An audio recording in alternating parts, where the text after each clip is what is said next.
Yo, another day in the lab, baby. So it's always a good day. Oh, it's always a good day when we in the lab. You want policing to be better in your communities? The best policing that you can that can happen in any community are people that's actually from the community and that. Once again, Rick, host BNY podcast, now known as What Happened Week with BNY. Dev, how you feeling, man? I'm in here. What's good, comment section? Here. Do we drag our people down when sometimes they don't deserve it? For sure, absolutely. In this situation, this man deserves every single dragging that we can do because this is not an example of us.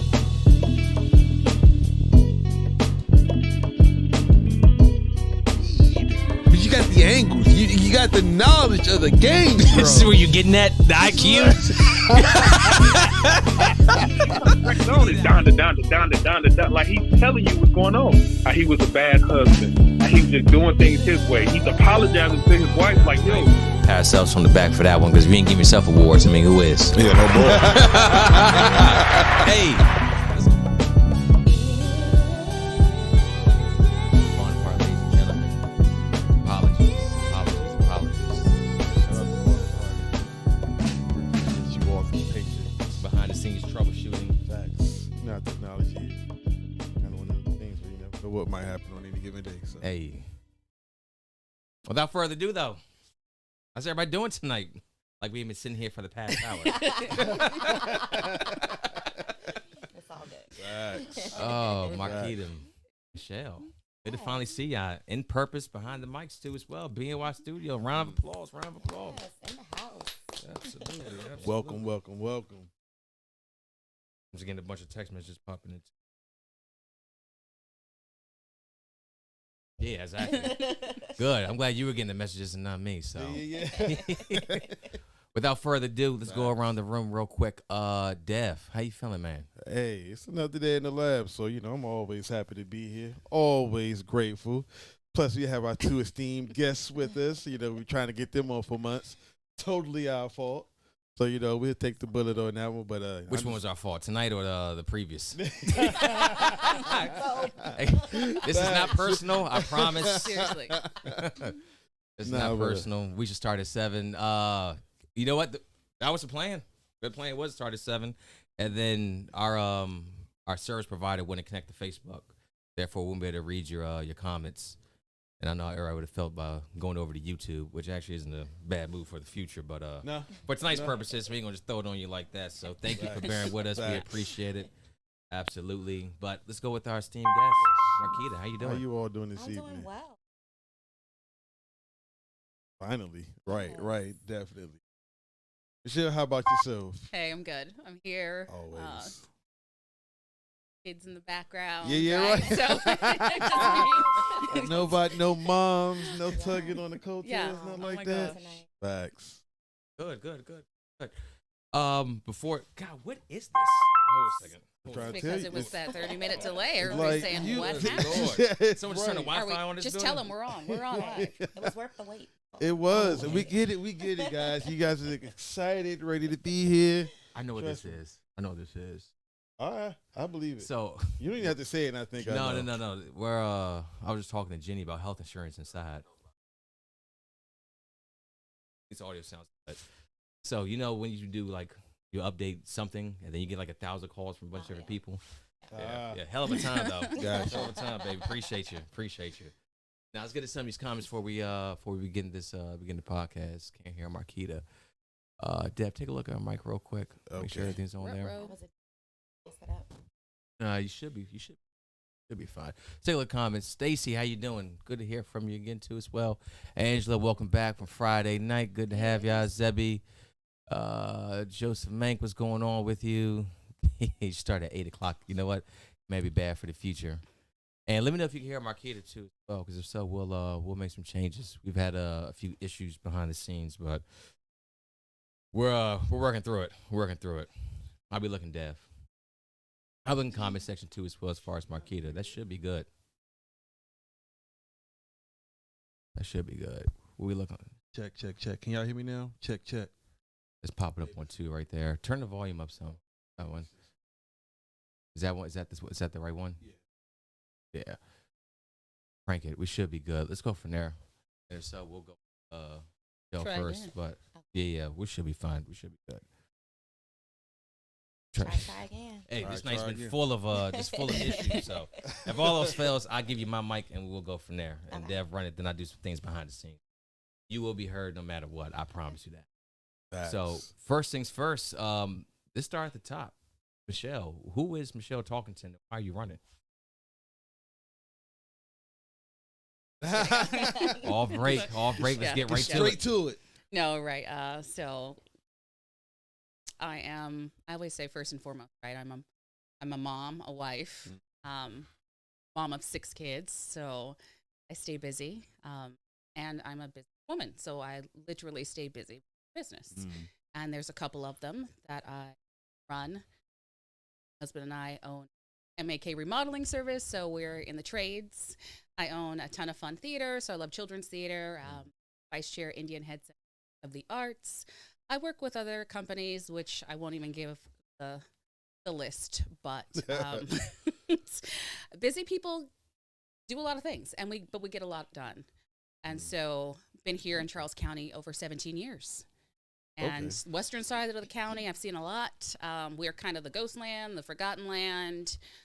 And it's one of the reasons why I decided to run. I've worked on a lot of projects, spoken out. Some of the commissioners know me well, and it was just time. And the community knows me well. I'm actually a HOA president at my community, but it's just time. And don't listen, you have to take the next step.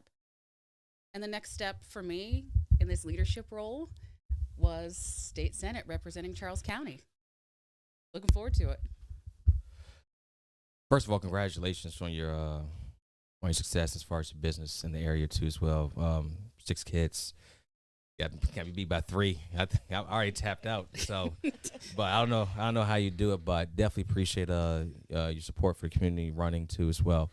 I tell everybody that comes on here. Same thing with you, Marquita. For you, before I pass you my own personal mic. Thank you both for everything you've done and what you're trying to do for the county too as well. Def, pass this mic off to you, please. Oh, don't fall now.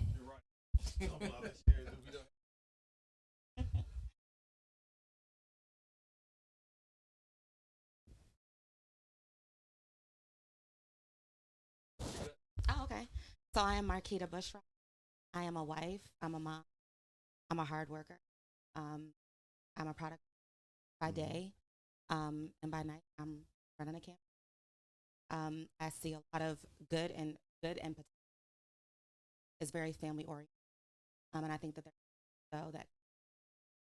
so I am here to be a breath of fresh, to bring a fresh perspective and some common. That's why I'm running. Hey, look.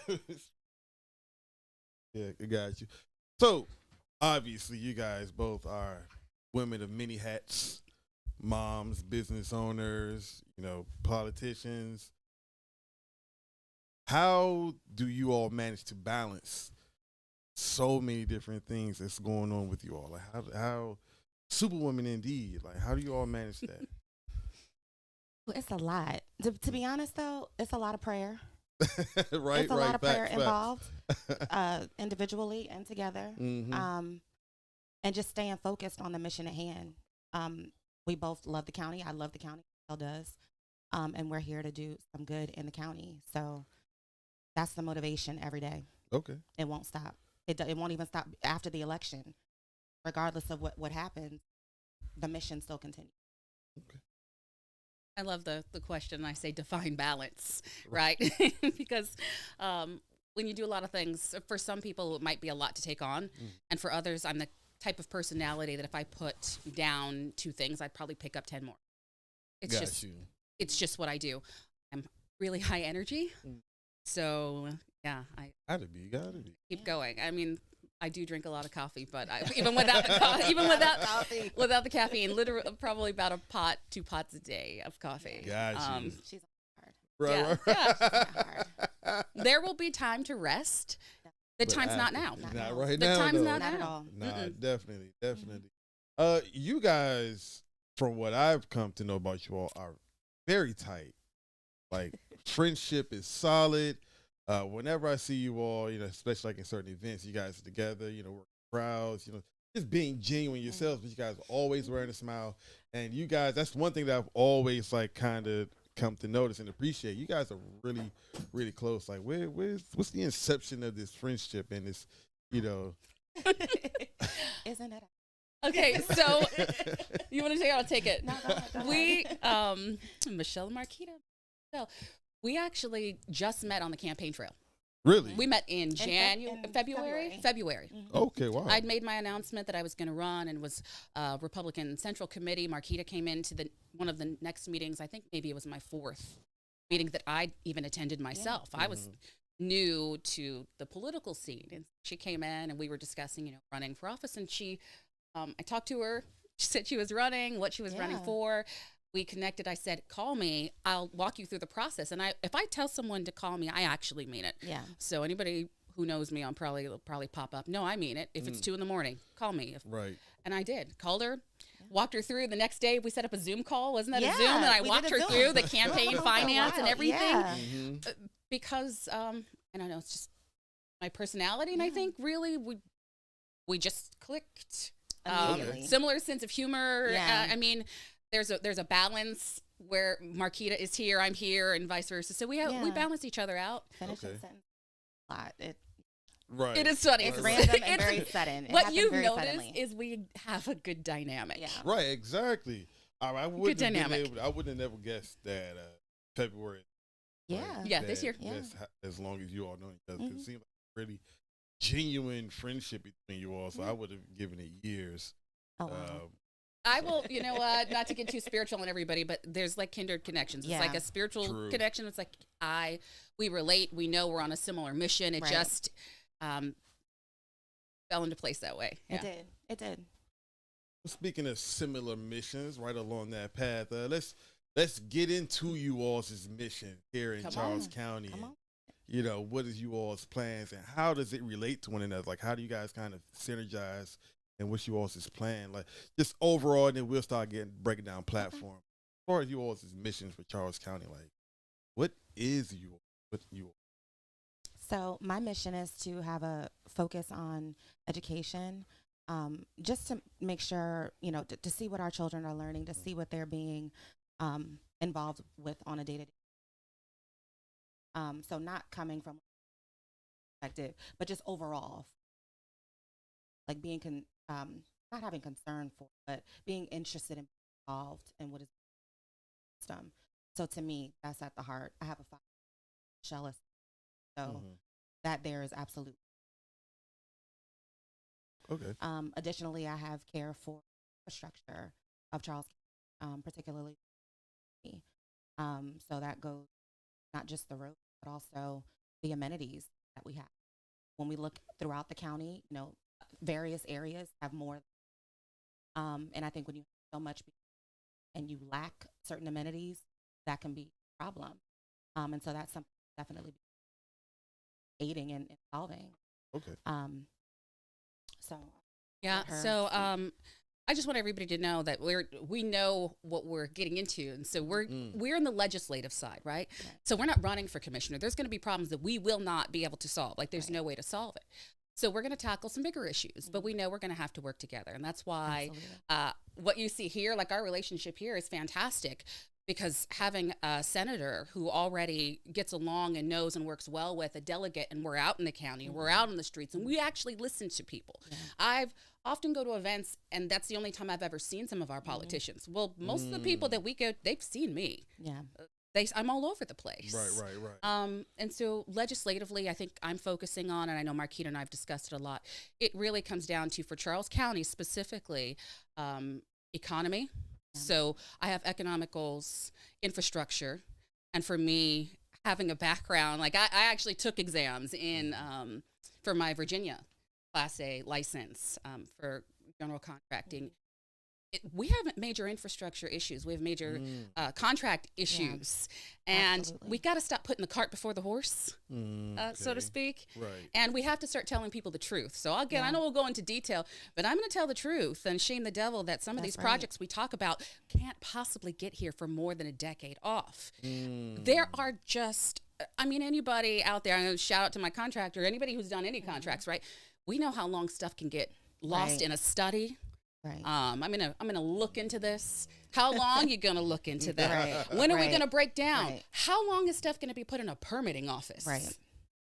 Not trying to get my business in trouble there, but you know, there's Yeah, just it happens. logistical things that I'm looking forward to looking at for infrastructure and for the economy and being an employer. And even, you know, employees are important. So there's a balance there. And I think we sometimes miss that balance, not just here, but at the state level. So education is key. And we are, we've lost so much time. And now we're making up for it. But how do we address the serious issues, which are also tied to crime? So that's a Yeah. major issue in our platform is crime. We have to ensure, especially as we grow and continue to grow this county, we have houses popping up everywhere, that we have crime under control Yeah. and that we're prepared for that next level as we continue to grow. If we're not prepared, well, we can look at other cities in the state of Maryland. Right. So as Right. legislators, we're not just putting stuff in place for Charles County, right? We can bring money specifically for Charles That's County right. and get a better return on our investment. Right. So let me just say the truth on that, because we don't get as much money on our dollar for every dollar that we pay out that some other counties right. get back. Okay. That's important for us here. But when we tackle crime, we're looking at other cities. We're looking at Yeah. Baltimore. We're addressing statewide Absolutely. issues. Yeah. That how sad that people, you know, that we're even in a top 10 for most dangerous places to live. If you look at some of the cities within the state of Maryland, we can do something to that, and we can do Absolutely. much, I think, better job have been. Yeah. Okay. I mean, kind of shed some light. I didn't know Charles County that degree. As far as like the correlation between literacy and increased crime. Okay, we kind of just got to jump into you all. Kind of start there. What's you all's plan to like address crime in the area? You know, I know you were standing at like a statewide level. Are you're looking at other cities, what they do and don't do, and how that kind of impacts them? Are you kind of taking certain things? Do you plan on implementing other strategies and then sharing certain strategies that's working here in Charles County to other cities throughout the state to kind of, you know what I'm saying, work together to kind of find a solution for this area? Like, how are you all planning on doing that?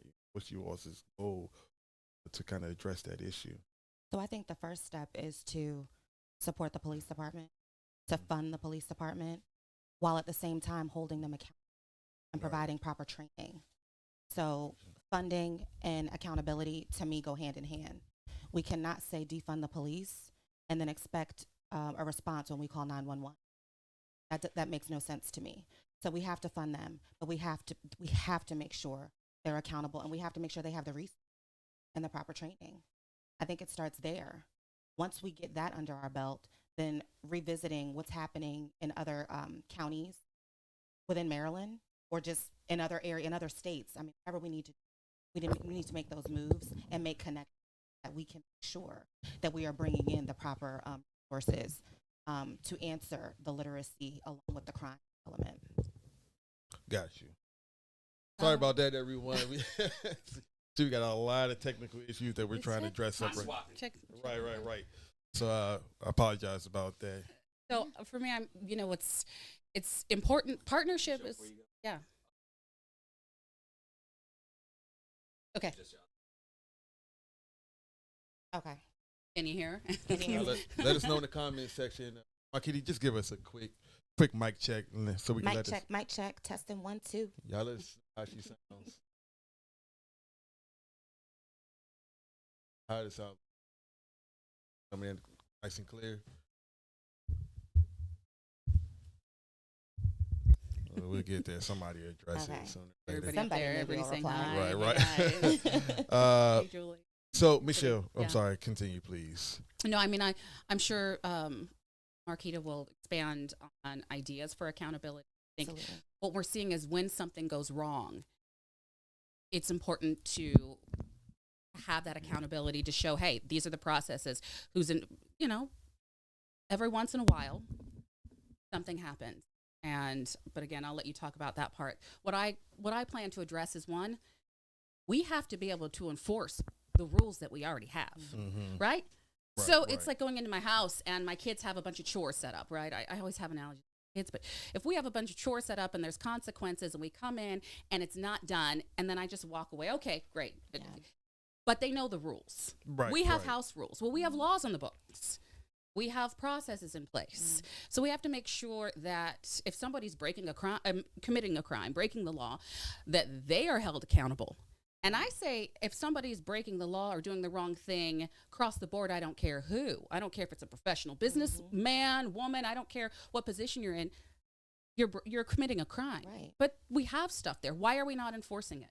And I think working with our current sheriff. So, for instance, Bryan's Road, and we're both around the corner from each other. Okay.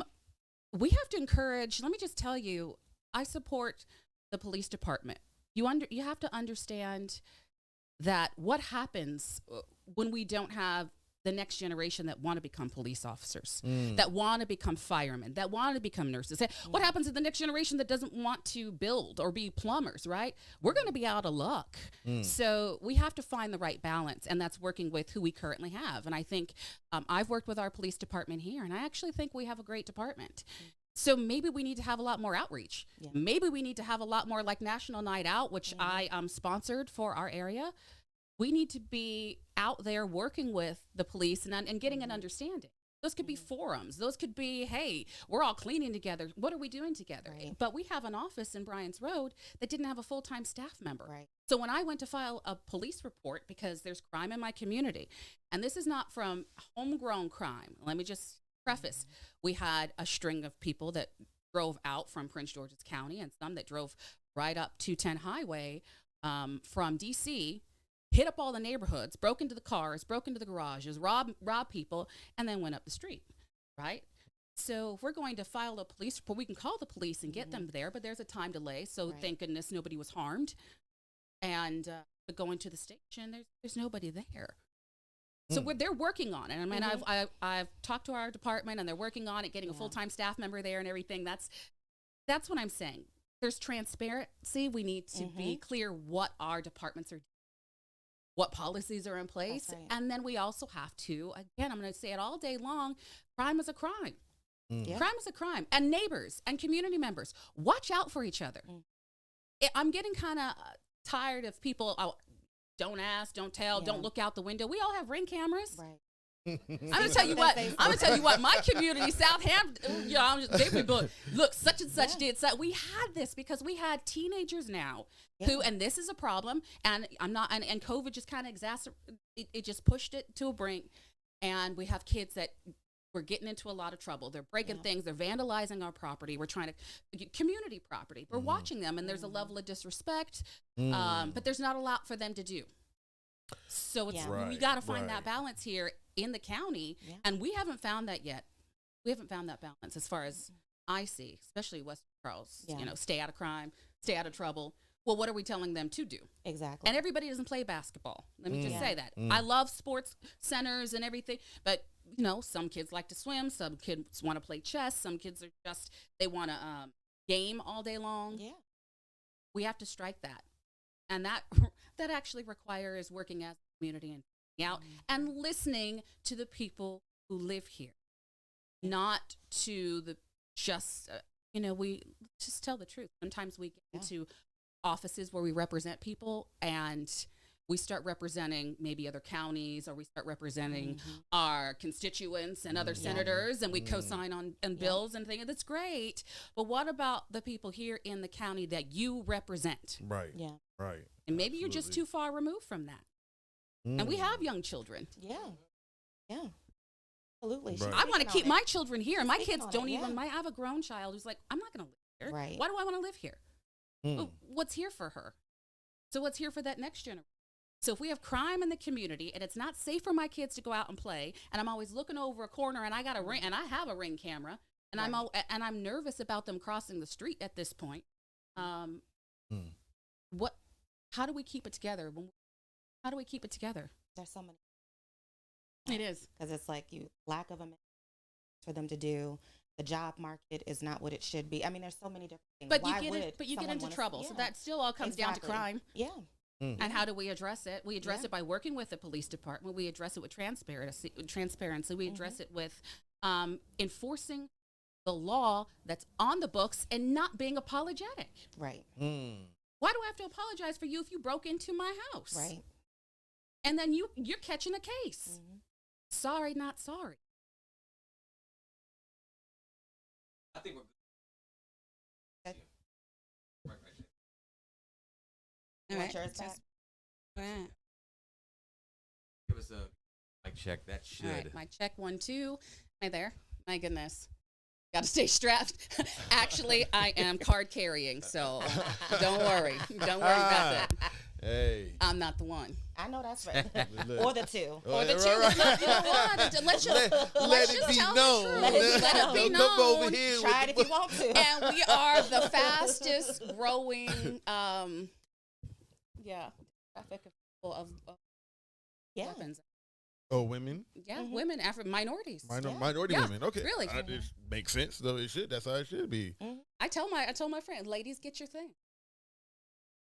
Nothing wrong with Because it. you got to, if we are at a place where we don't have, the police are demoralized, Right. and we have criminals taking advantage of it, right? And I'm not saying the system is not flawed in some aspects, but we already said, Marquita said accountability, and she means for officers who are doing the wrong Absolutely. thing, or Absolutely. ensuring that the systems in place are revamped and that we have updated training, not just, training, just updating it. And then we're working within the community, but What's go on. Oh, I'm sorry. Go I'm ahead. sorry. What's you all's in store? And we're going to move on. We'll get to some of these comments after that question too, Yeah. as well. I think we're back up and running. I Good to swapped go. out like 5 mics. I know, that's what we're like, actually, guys, we're just like, we keep going because we're trying to fix the mics. Right. Just so you I think all- I think we lost 2 soldiers today. pour out your liquors. The mic's gone bad. Try to hold up maybe a podcast too long. Stacy, I'm sorry. I apologize. Oh man, I was going somewhere. Got to laugh.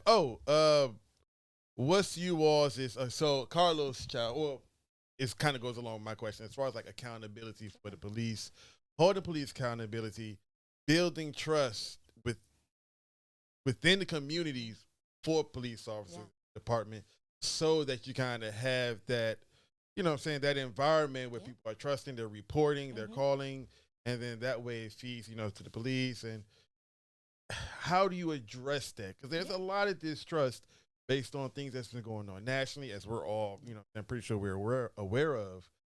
How do you plan to kind of cultivate that trust so that, the community kind of works better together to achieve like, more safer, harmonized environment? Absolutely. I think officers.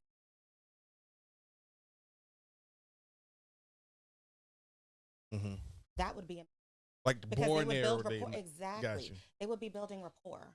So having activities, they can come together with the residents so that everyone control that kind of thing. You build rapport, Right. and that's how you trust, and that's how you develop people being willing to say something out when something. You can't get that if people are afraid to respond or people have the mentality. That will never work. So when I talk about accountability, it's not, the officers that they're being reprimanded wrong. Do they have the proper equipment? Now, if I'm funding you, I'm going to need to know what you're doing while you're out there. That's just me. I want to know what. And I think that would also help have more of respect as well as trust. We have to know what's going on. Right. Training, I said it before. Proper training, accountability, building rapport, making sure that they are being properly reprimanded, go awry. Those are ways. And you develop. Okay. That makes sense. I mean, it's just this current climate. I think there's a lot of. Well, we have to change that narrative. There you go. It's a And narrative. we It have has to tell be the changed. truth. We have to tell the Thank truth you. because you know what? We have a lot of stuff that you can say anything. There's a lot of stuff. Look at the facts. Let's pull statistics, please. Because we like to paint a narrative. Well, I can paint it real pretty, but we need to look at this. And How that's many what incidents here in Right. Charles County are actually happening? How many offenses are happening? How much crime is there versus an incident with a police officer that needed to be reprimanded? Do you know what I mean? Let's just tell the truth. Statistically Transparency speaking, all day. we have right now the crime outweighs what's what any It should, officer yeah. would be doing. again, I love our community officers. So I've met with them, I've talked with them, and don't be afraid to meet with them and talk with them. Right. But that also starts with leadership. That starts with us as examples. It's a trickle down, absolutely. Community leadership. I mean, you know, Yeah. call out all of the HOAs, the people that have just Absolutely. lived in communities for a long time, you know, your neighbors. And then that coincides with, too, making sure that our officers are in the school system. Because I don't know about you, but I grew up with officers in the school system, and we did just fine. And it Facts. limited the amount of things going on in the school that should not happen in the school. So, you know, I could talk about, you know, current votes and things like that. Right. When you have situations where people who are in office want to remove officers, to me, that's a problem. That's continuing on the cycle that we're on. To me, it's very hamster wheel of doomish. We have to get off of that cycle. If we want to make a change and have some positivity, we have to do something different. We can't keep doing what we've been doing. Mm. Yeah, SROs, my goodness. So Yeah. our current senator introduced Really? from the school Yeah. systems. So that Real quick, as I do my troubleshooting in the back, what is the case against the SRO? well, sorry, I'll we let you- I'll let watched you- yeah, that, we and that was watched it. very interesting. Really, the case, to me, the case was baseless. However, his argument was that it unfairly targets minorities for getting in trouble, I suppose. And he gave a story about his own child, which had nothing to do with an actual SRO. He Right. talked about a bad teacher Right. who affected his child, but that was not an SRO. And I'm just going to get back to statistics. If we are in a community where a majority is, it could be African American, it could be if I lived in, and I was from the West Coast originally, if I'm in a place and it's majority Hispanic, Latino, then there may be more fights between Latino kids or Asian kids or, you know, fill in the blank, or Caucasian kids, and wherever you're at. Mhm. I need an SRO there. I need them in the building, actually. And so for removing him, now that bill didn't pass. It wasn't supported. For me, it was disheartening to see, because I had an issue in the schools with my own child here. And there was a lot of violence, and there's still a lot of violence. Guys, how many times have we popped up in the news just this year Yeah. for Bullying violence? is huge. And so where an SRO might not be able to get there right that second, it's not going to take them 20 minutes to drive, knock on the Right. door, doop, doop, doop, can I come in? Because that bill that he, and I'll get you the number, was requiring very specific circumstances to enter the building. Like Right. you had to be called because there was an incident. Well, that doesn't make any sense, because if the incident is happening right then and there and the teachers are scared, and when we're talking about kids and violence, guys, let's not pretend that these aren't full-bodied Right. human beings, linebackers, right? We have students that are 6'2", 300 Yeah. pounds, Right. and we have petite teachers. How are they going to jump in there? We need people that are there And it's not the job of monitoring. the teacher. It's not. The it's teacher not. can't do we, all we, things. We put too much on our They're there to teachers as teach. it is. They're not counselors. They're, They're not not. officers. Nope, they're not the They're- parents. yeah. They're doing their best. They're the Period. Right. teachers. That's right. Yeah. So yeah, we want our And SROs. I think the argument of, you know, children being afraid of officers, I think I've heard that. That's also another narrative that we need to remove. we can change it. Exactly. We can have better relationships with the SROs if we Building had more rapport. in the schools too. Right. It just, there's, for us, that's why we tell people that we're common sense candidates. That's it. Common That's sense. I don't think it doesn't matter what party you're with. Do you agree that your child should be safe in school? It's a yes or no. And how do you do that? Do you think the teacher should do it?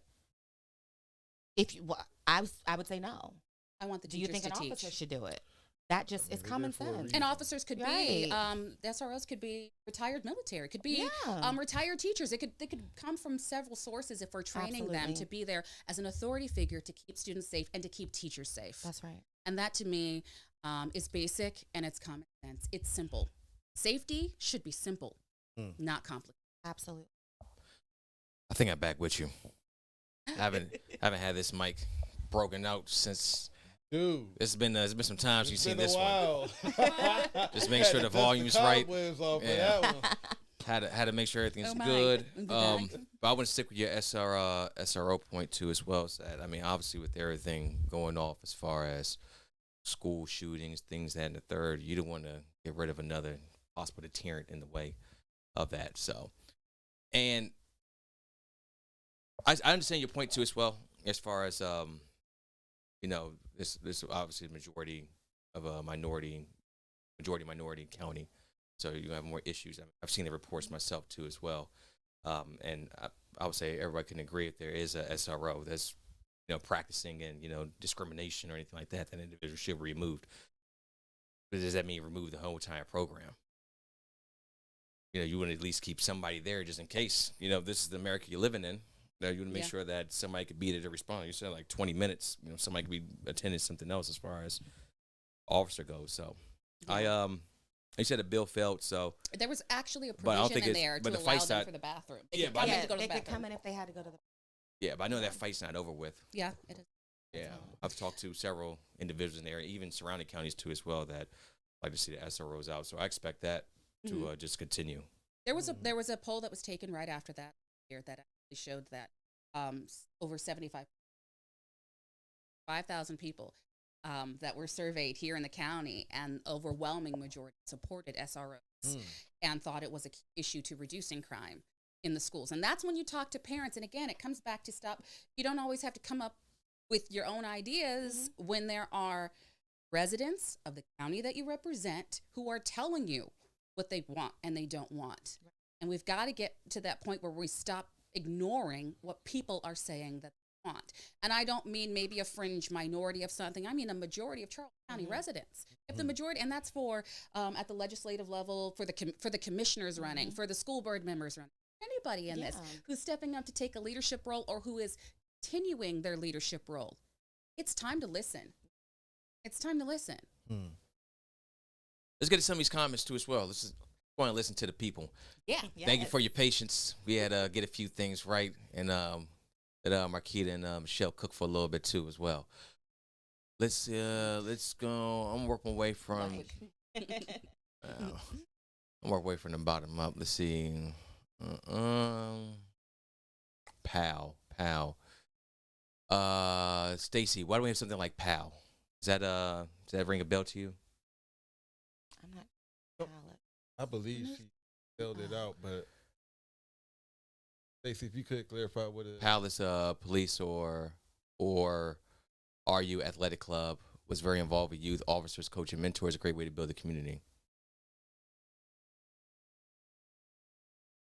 I don't know too much. It sounds good. I've seen this. I've seen the sheriff office run a few camps as far as like flag football or soccer, things like that in the area. So I'm not sure the extent of it, but I know something that program I'd love to does get more exist. information about it. I mean, that community. As it goes back to and having respect for people. Absolutely. Mutual respect. But I would say there's some never seen disrespect. There were things in school that I wouldn't even think to talk back to a certain teacher or principals the way that I see kids now, because I would be scared to death that somebody would tell my mom, my dad, let alone get to my grandma, and then I wouldn't even be running for office. I might not have been here. Right. I may not have made it. That part. That's old school discipline right there. Medea, that's a way Lead around. Where did that made go? That Facts. disappeared. Well, that's kind of like I said last podcast about the I think you were in the comment section too as well. We talked about what's the word I'm looking for? The I don't want to say farm. It's not that. The I don't know, family system essentially. Oh, I talked about a lack of a village. Yeah, village. There it is. I was like village, farm. I think it was the village something. has left. Yeah, but the village has left. that's way I look at it's on us now too as well. I agree. To step up and take that on. Obviously, you don't want to see. I mean, things are crazy. Things are wild. But the more that we can do, to stay involved in the schools and the community, I think the better off it'll be. But it requires the work of all of us. Like I tell everybody, I'm not saying Michelle go solve all the problems in District 28. That's on you now. You're in. Right. We're gonna take 4 years off. It's a continued effort from everybody. So I've been running around here trying to do a bunch of audio stuff. Did we get to some of these topics or questions up here too as well? Yeah, they Police talked about accountability. Got that one. Yeah. Carlos. They go to PG. We talked about that one so far. Pay for cash. When it comes to third-party monitoring, we got to that too as well. Traffic laws. We scroll all the way down. Going all the way back down. All right. Laura Kelly. Laura, what's going on with you? What are your thoughts on mass transit in Southern Maryland? Again, She hit on it earlier. That is so far Yeah. into our future. Yeah. What, 15 years? It's being Yeah. highly That's what Colin touted, said, but it's a 15 years. long, Yeah. yeah, Is this it's a like the long-term light goal. rail? Is this like Yeah. kinda You know what? you're I'm kinda referring concerned that to? it'll be like California, and it's the the rail to nowhere. Now, right now we've secured funding for a study, right? And like I said, I'm just going to go back to telling everyone the truth, because right now I'm hearing it touted and it's great, and but it took another 10 years in the making to get to this point. I have a 4-year-old. By the time this rail gets here, she's not going to live. She's going to be 19 plus. So we don't even know if this rail is going to address any problems for anybody currently working before they retire. If you are my age, you may see retirement or you see the rail. Right.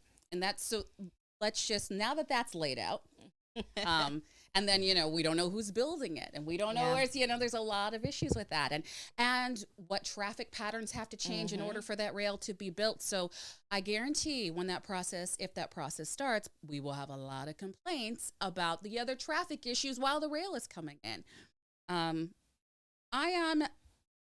not going to say that I'm opposed to it. What I will say is that maybe there may be some flawed research.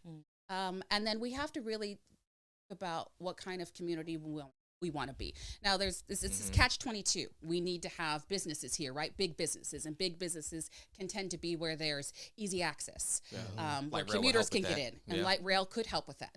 Again, we're not going to get those businesses in. That's what we're talking about is 20 years out then. Long-term. Businesses that'll say, okay, when the rail is here and when we see the bodies here, then we'll bring our business. Right. Is that what's going to happen? Or are we going to bring the businesses in and entice them with the promise that there may be working rail?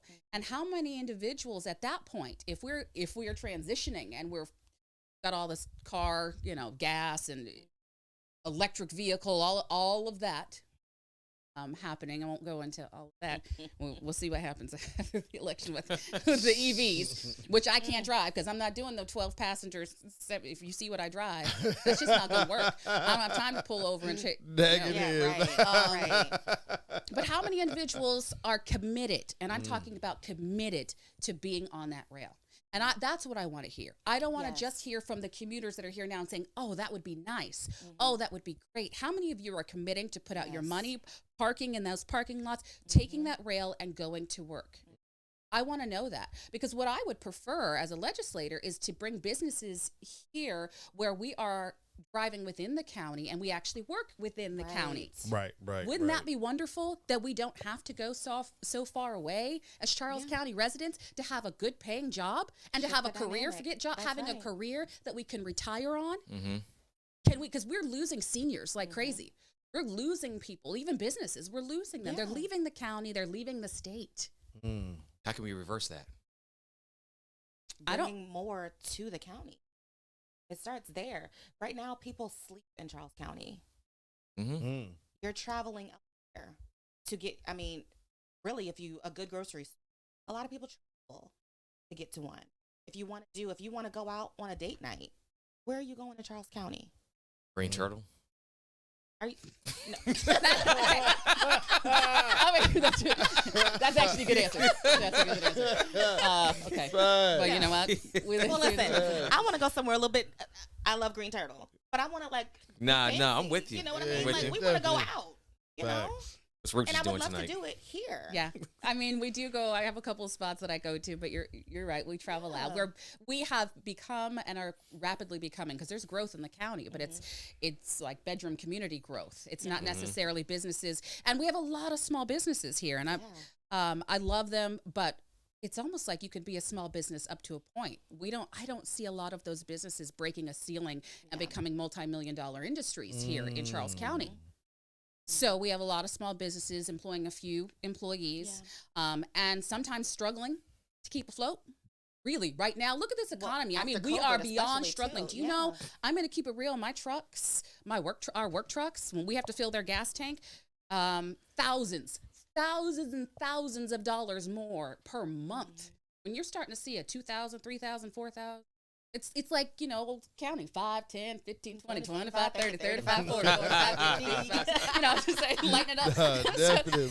Just add some zeros to the end, and 1,000 now. Sing it again. Yeah, we gotta fix that. I'm looking at Angela's comment. Did Leftwich take your phone and type that for you?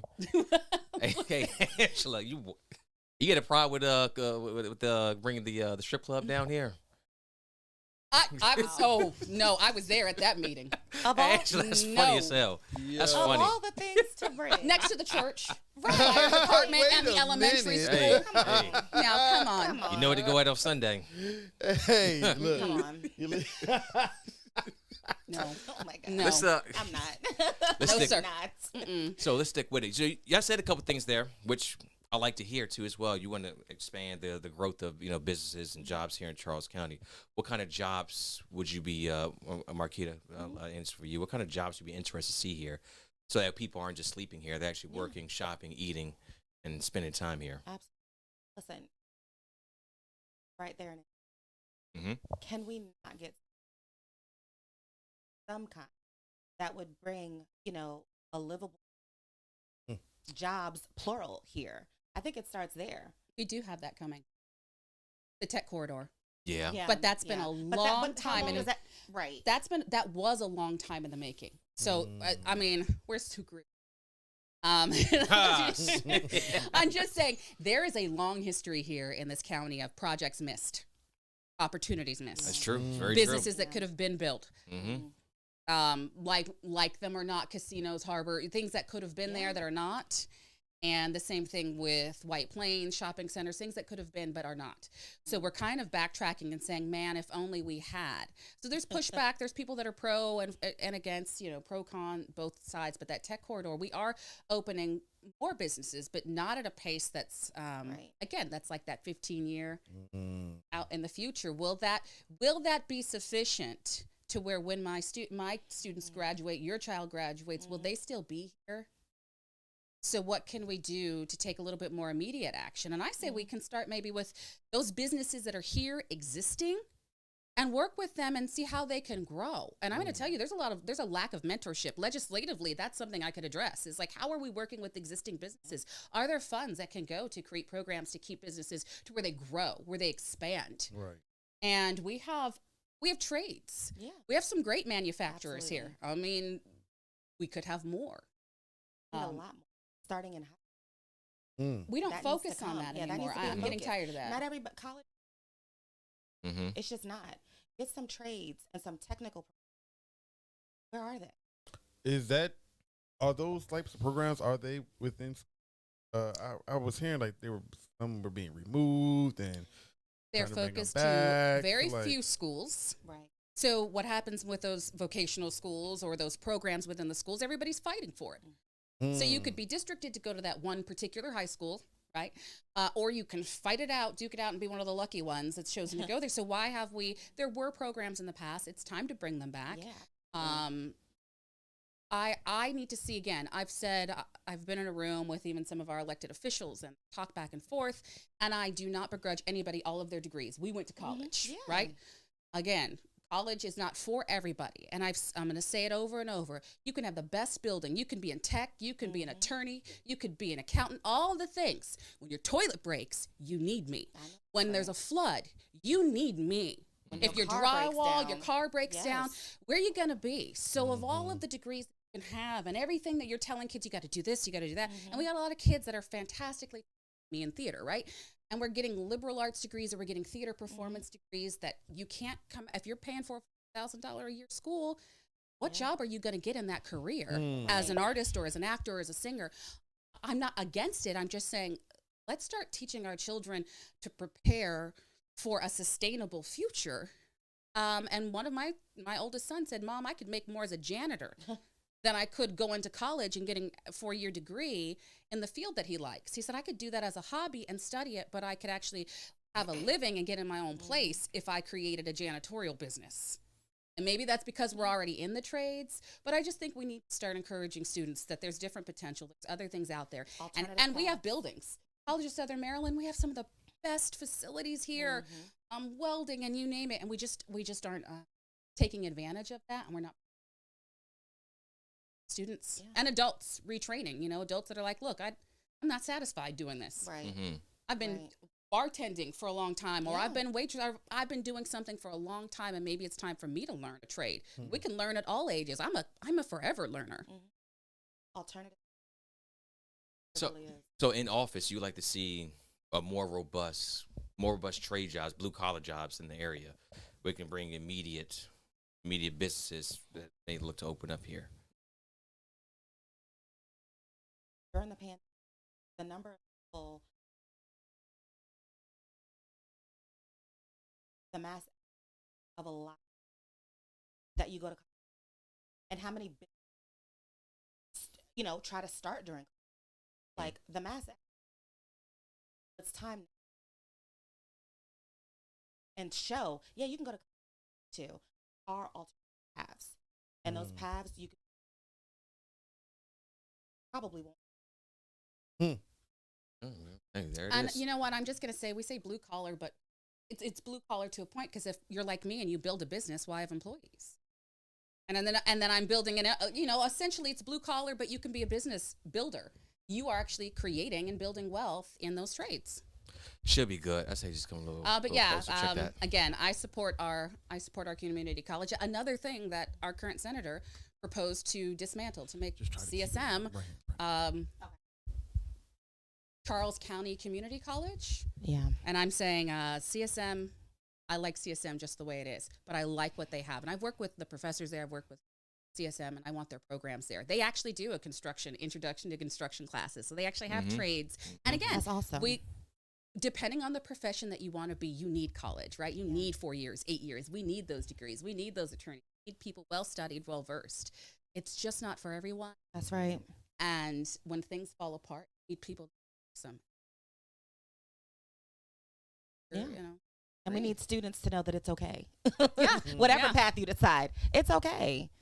Our journey is all our own. I'd love to build more millionaires and billionaires here in the county.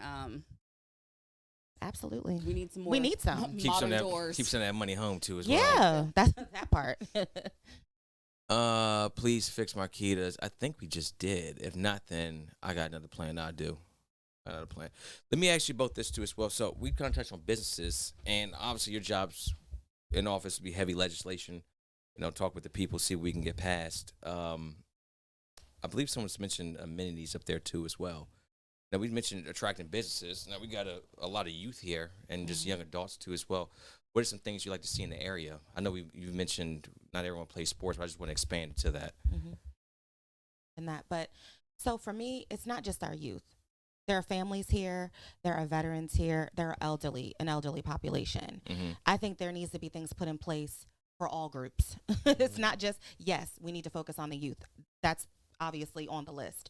But I think we need to expand our horizons, kind of think outside the box and figure out how we can assist all of those groups, not necessarily in one fell swoop, but by providing resources that we can all benefit from. So I just want to preface that. Not just you. We need to be much broader. Such as? Well, I mean, you could have sort of, community centers. To me, I think I proposed during the forum that we maybe need to bridge the gap. There's a lack of respect. Things aren't the way that they used to be with our elderly population and our youth. Maybe we bridge the gap. We offer some sort of services where the youth are getting wisdom from our elderly population, and our elderly population can get, a little bit of a young spirit within them. So we have to have some sort of community activities. Or retirees. That goes back to the retirees, Elderly retired military. Yeah. Absolutely. We need to bridge the gap. We need to, and that's how you build trust and rapport in a community. It's not just with your police officers. It's community-wide. If we want Charles County to keep the familial atmosphere that we have here, which is why me and my husband wanted to come here, build a home, we have to provide things that nurture that. So our foundation needs to be fixed. We need to bring all groups together, our families, elderly, veterans, and youth all together by providing some things, first off, that would be here that we don't have to go outside of the county to do. So maybe if we had fun things here for people to do, maybe if we had, and I see some of the community centers do a good job of that, but I think we need more. I've seen quite a few Nanjamoy communities. They're always doing Now stuff. let me bring it back to a legislative full circle Yeah, legislatively. So there are things here that we're talking about that is actually commissioner based. Mm-hmm. So some things that commissioners can do or put in place, or for instance, some of these community centers and improvements, if they're run, but they can ask for the legislators to create and define those grants and those bills that specifically target and fund programs, like for those gyms, those larger gymnasiums perhaps that actually have different programs within it, where the seniors can come, exercise, have people there, the kids are on the other side doing a walking path, the trail. There's rooms for the chess meets, all in one building. When I first moved here, and all I was doing was here to Southern Maryland instead of Bowie. When I came to Indian Head first, I was like, oh. Why you laughing? Why you do that? This is the first time I drove to Indian Head. I'm like, where am I? Okay. What is Yeah. this? So when I came down here to Indian Head, and it was great, and I was young, and it was 23. There was nothing really. There's nothing really to do, and I had a degree. I was getting my degree in theater performance. And so really my goal to this day is still to create a full-time performing arts center in Charles County for children all day long. So we would have music. So you could have your bands there. You could have orchestra. You could have choirs. You could have dance. You could have performing arts. But a full-time performing arts center here. And then maybe even the bus routes or the systems, the jobs in place to get students there. Because that's a major issue. Nanjamoy, that's out in the cut. I'm in Nanjamoy all the time. Yeah. But how are we getting those kids who are underserved, who don't have the money, who don't have the vehicles? How do you get them there? How do you get them there? Well, those are systems that we can work at. And Van Gogh doesn't have a system in place. We're talking about kids. We're talking about children. I'm not letting my child get go to go to the no. Just saying, to where by themselves. So those are programs we put in place. Those are systems that we can start putting in place and making sure there's funding for those specific programs targeting after school activities, education, recreational programs, and finding a way where it doesn't have to be an in-county recreational tax, because the things that we see in Prince George's County does have a separate tax. And I'm not trying to we're trying to lower taxes. That's Look, right. we need to lower They're the already taxes high here. enough. And I know that one of my, and not to go too far off topic, but I would be focusing when I first get into office on removing that inflation tax for one, and we need to think about how our retirees are living. Their 401ks, everything is being chopped considerably, so they can't afford to live. They were already living on a fixed income. Right. So if you're here and you're in Indian Head, or you're in Nanjamoy, you're in Pomonkey, name a city, Marbury, anywhere. Again, that's me because I'm always in Western Charles County. Hey. But go ahead and say any of these places. How are you affording to live on a retirement salary here in the county? And how are you? And sometimes probably living with family. And exactly, that's exactly Yeah. it. But we have people living with family that are already in poverty, already struggling. Septic systems falling apart, houses falling apart. Right. We need to have those programs there. So we can bring money for that. We can find programs that's an infrastructure issue as far as I'm concerned. Some of the plumbing issues that we have, so many homes here were built on septic. Yeah. And I can tell you how much that costs to replace some of these systems. And we're talking about house after house after house. You got 50 houses in one area. Right. And they need some serious improvements. So we're working on that. I would be working on that, and at the same time having those programs and opportunities for kids, adults to get, again, adults. My teenagers, who can afford gas right now?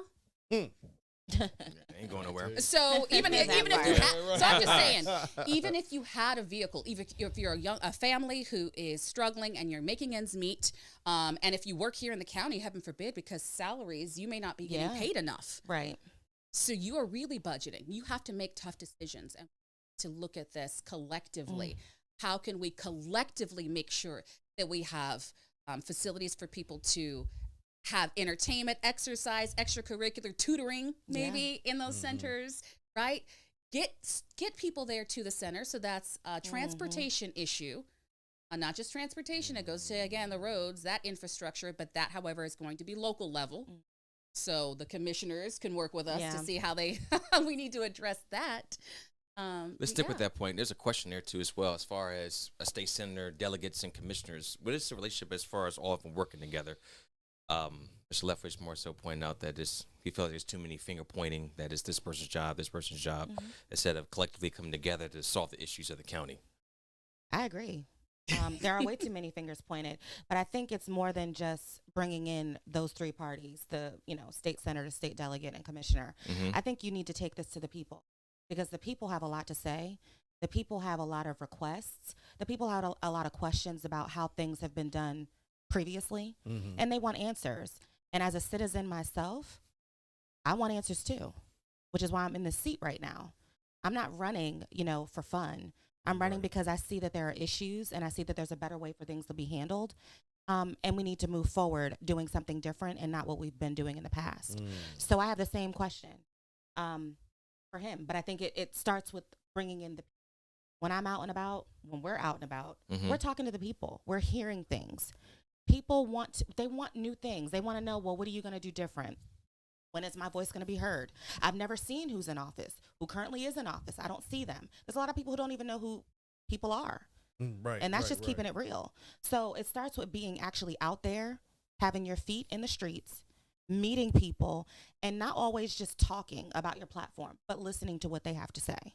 That's funny, because when you said that and that question was asked, I was actually just thinking of the pointing as in, I think there's a lack of understanding of what the roles are and the positions of a delegate versus a senator versus the commissioner, right? So what roles are you actually responsible for? See, when I'm talking about infrastructure and I'm talking about fixing roads, I'm not fixing your potholes unless they're on 301 or Indian Head Highway, because those are those state roads versus the county roads. So those are those things that would require, and why not have a couple of forums? Why not have a couple of these talkbacks or something people can access online? Because it really only comes down to election season, where everybody's clamoring and saying, look, why this? Why not that? And because those are hot button issues, and we know that we can make the powers that be, those who are in charge now, face those.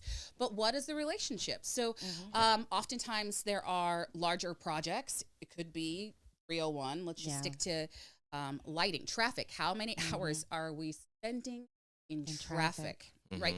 That's actually, when we're talking about rail being way off, why aren't we fixing the lights right now? What we currently why have. aren't we looking at, there's technology. Why aren't we just upgrading some of the grid? Why aren't we just updating some of the traffic lights and the timing of the traffic lights to ease some traffic? Apart from the fact that we've got, my grandma would say, too big for our britches.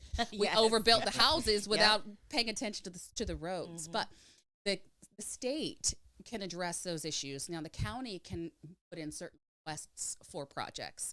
There are a lot of grants and a lot of bonds that come down. So a lot of our charities here and our nonprofits here rely on bonds to get stuff done. And so that is where a commissioner might identify it and say, hey, there's grants available. They might be in charge of a specific. There may be a bond, and that comes to the delegates or the senator, who can say, hey, we have this bond coming. This amount of money is allocated for these types of projects. What do we need in the county? And let's make sure myself as the state senator and Marquita as a delegate, let's make sure if those bonds are available, we bring it back for Charles County first. Now, how does that work? How do you fight for those bonds versus different counties? What is the backroom conversations?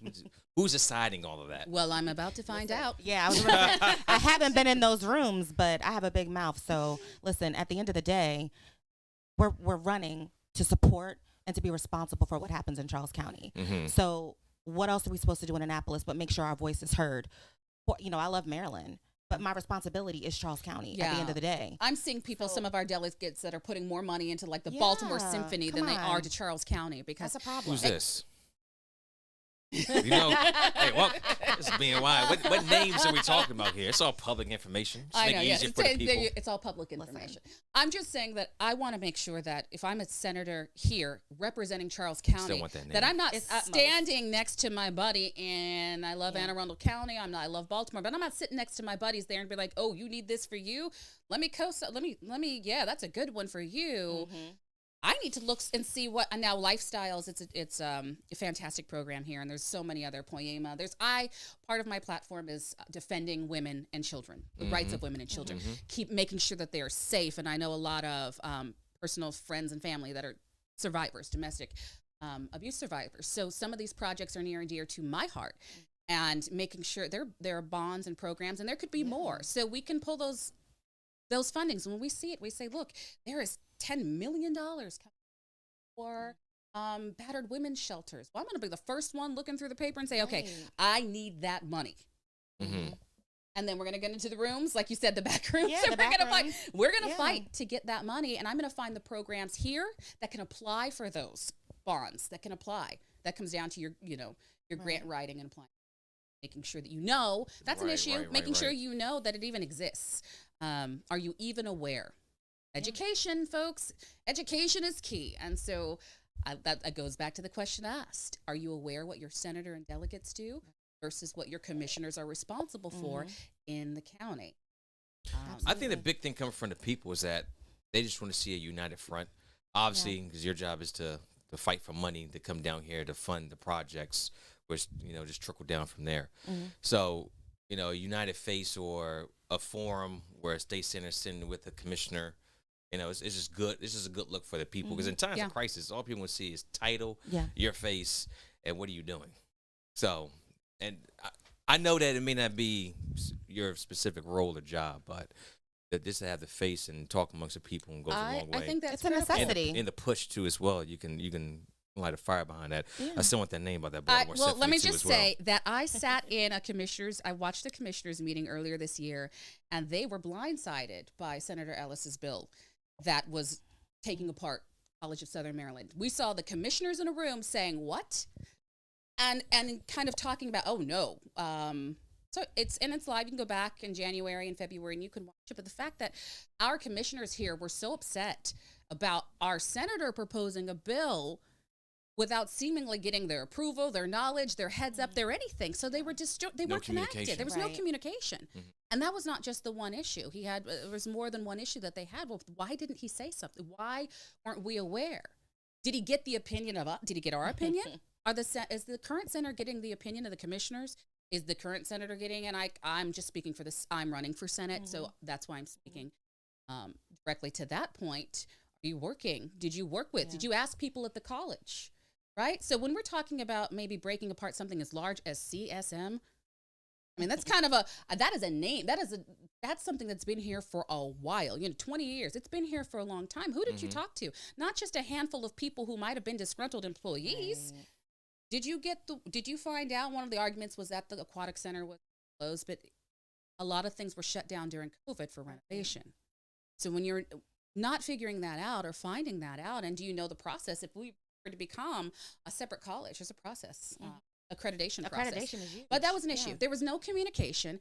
They wrote their letters, and they wrote, including the delegates. The delegates wrote in support. It was interesting that everyone's in support of CSM, saying, no, this was not our plan. We shouldn't have that. We shouldn't be going off the rails and deciding I'm going to do something that's for the county because I know better. Somehow in my, did they have any conversations with CSM at all either? Well, there was a hearing, and that's after the fact. You mean? Yes. After the fact. After the fact, there was a nice meeting. But before the fact. To my knowledge.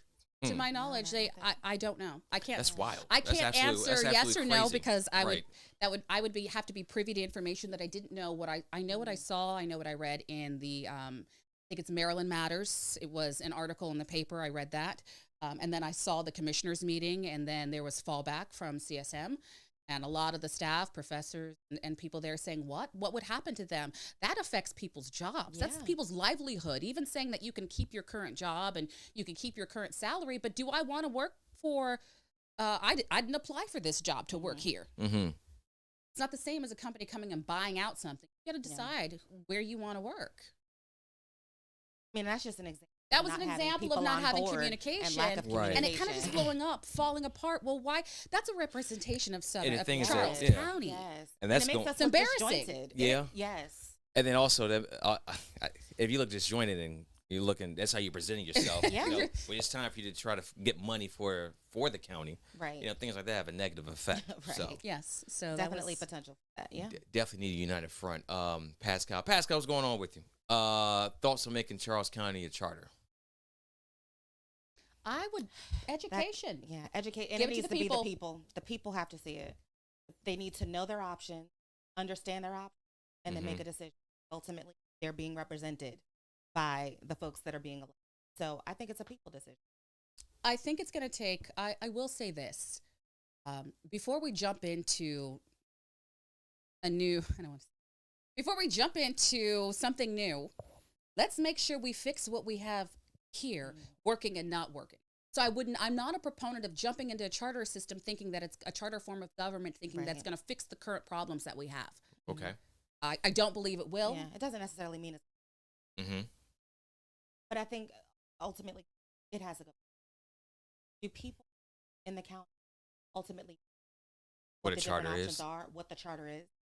We can't just have powers that be want to push an option. The people have. That doesn't mean that I'm opposed or pro. What it means is that I need the people here that live here to be educated, to know what it does, how it affects us. And let me just say, there's some charter forms of government, counties that I don't necessarily want to reflect. Baltimore, Prince George's County. Yeah. Prince George's County. I mean, again, that goes back to crime, education. We could wrap it all up in a pretty little bow, but if we don't understand what that does, I think we need to clean up house and get things in order and make sure that the people have a good amount of time to understand how the charter form of government works, so that they can decide if that's the best for them.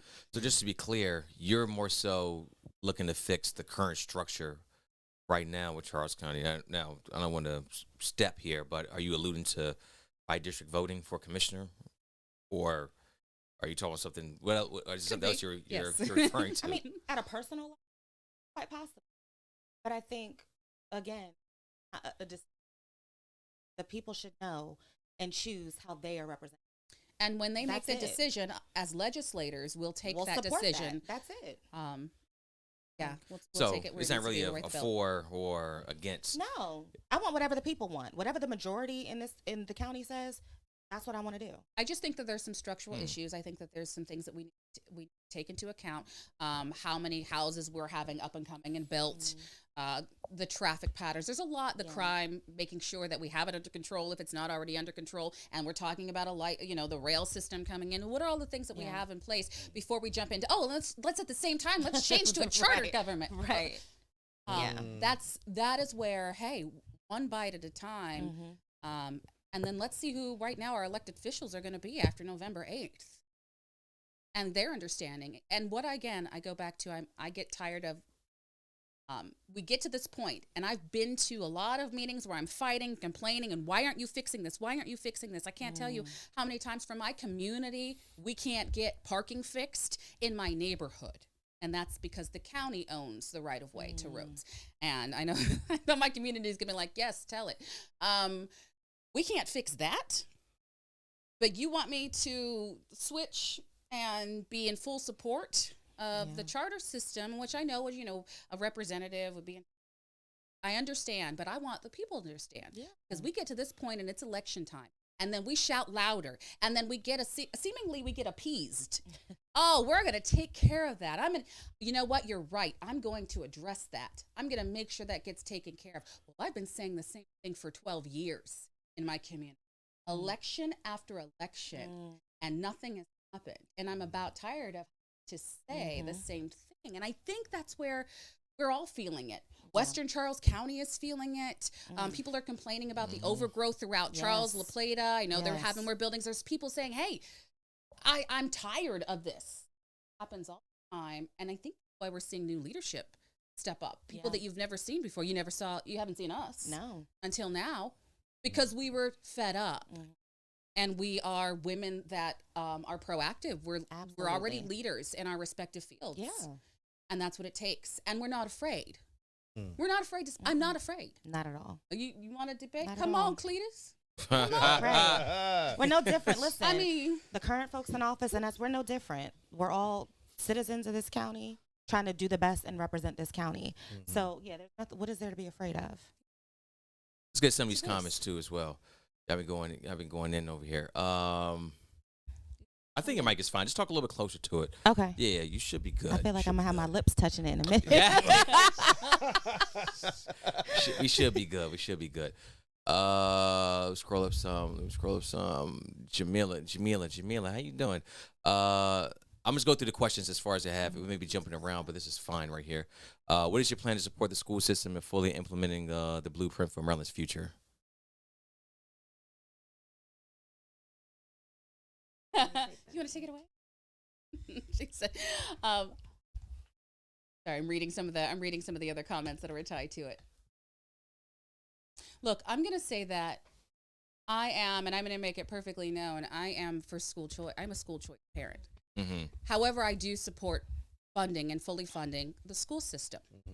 Mm-hmm. What I think needs to happen on a statewide, broad scale, I mean, we need to look at some audits. We need to see where this money is.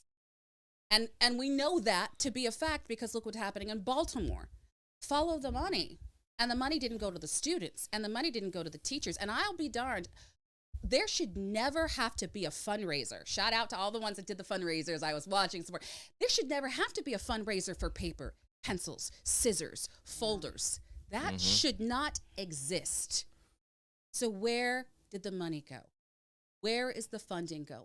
And while I applaud and love when we get new facilities or improved facilities, again, there are things that we can do to make sure that those facilities are built, especially when it comes to, we have all of these developers coming down and wanting to have all these homes and other buildings, right? We need to require stuff. We can be very creative. Hold them accountable. Absolutely. Yeah. Very creative in that before they start breaking ground and making sure that we improve our schools. But again, I think there needs to be a full overhaul. I think there needs to be some auditing going on to see where the money is going because it's not necessarily going to the teachers.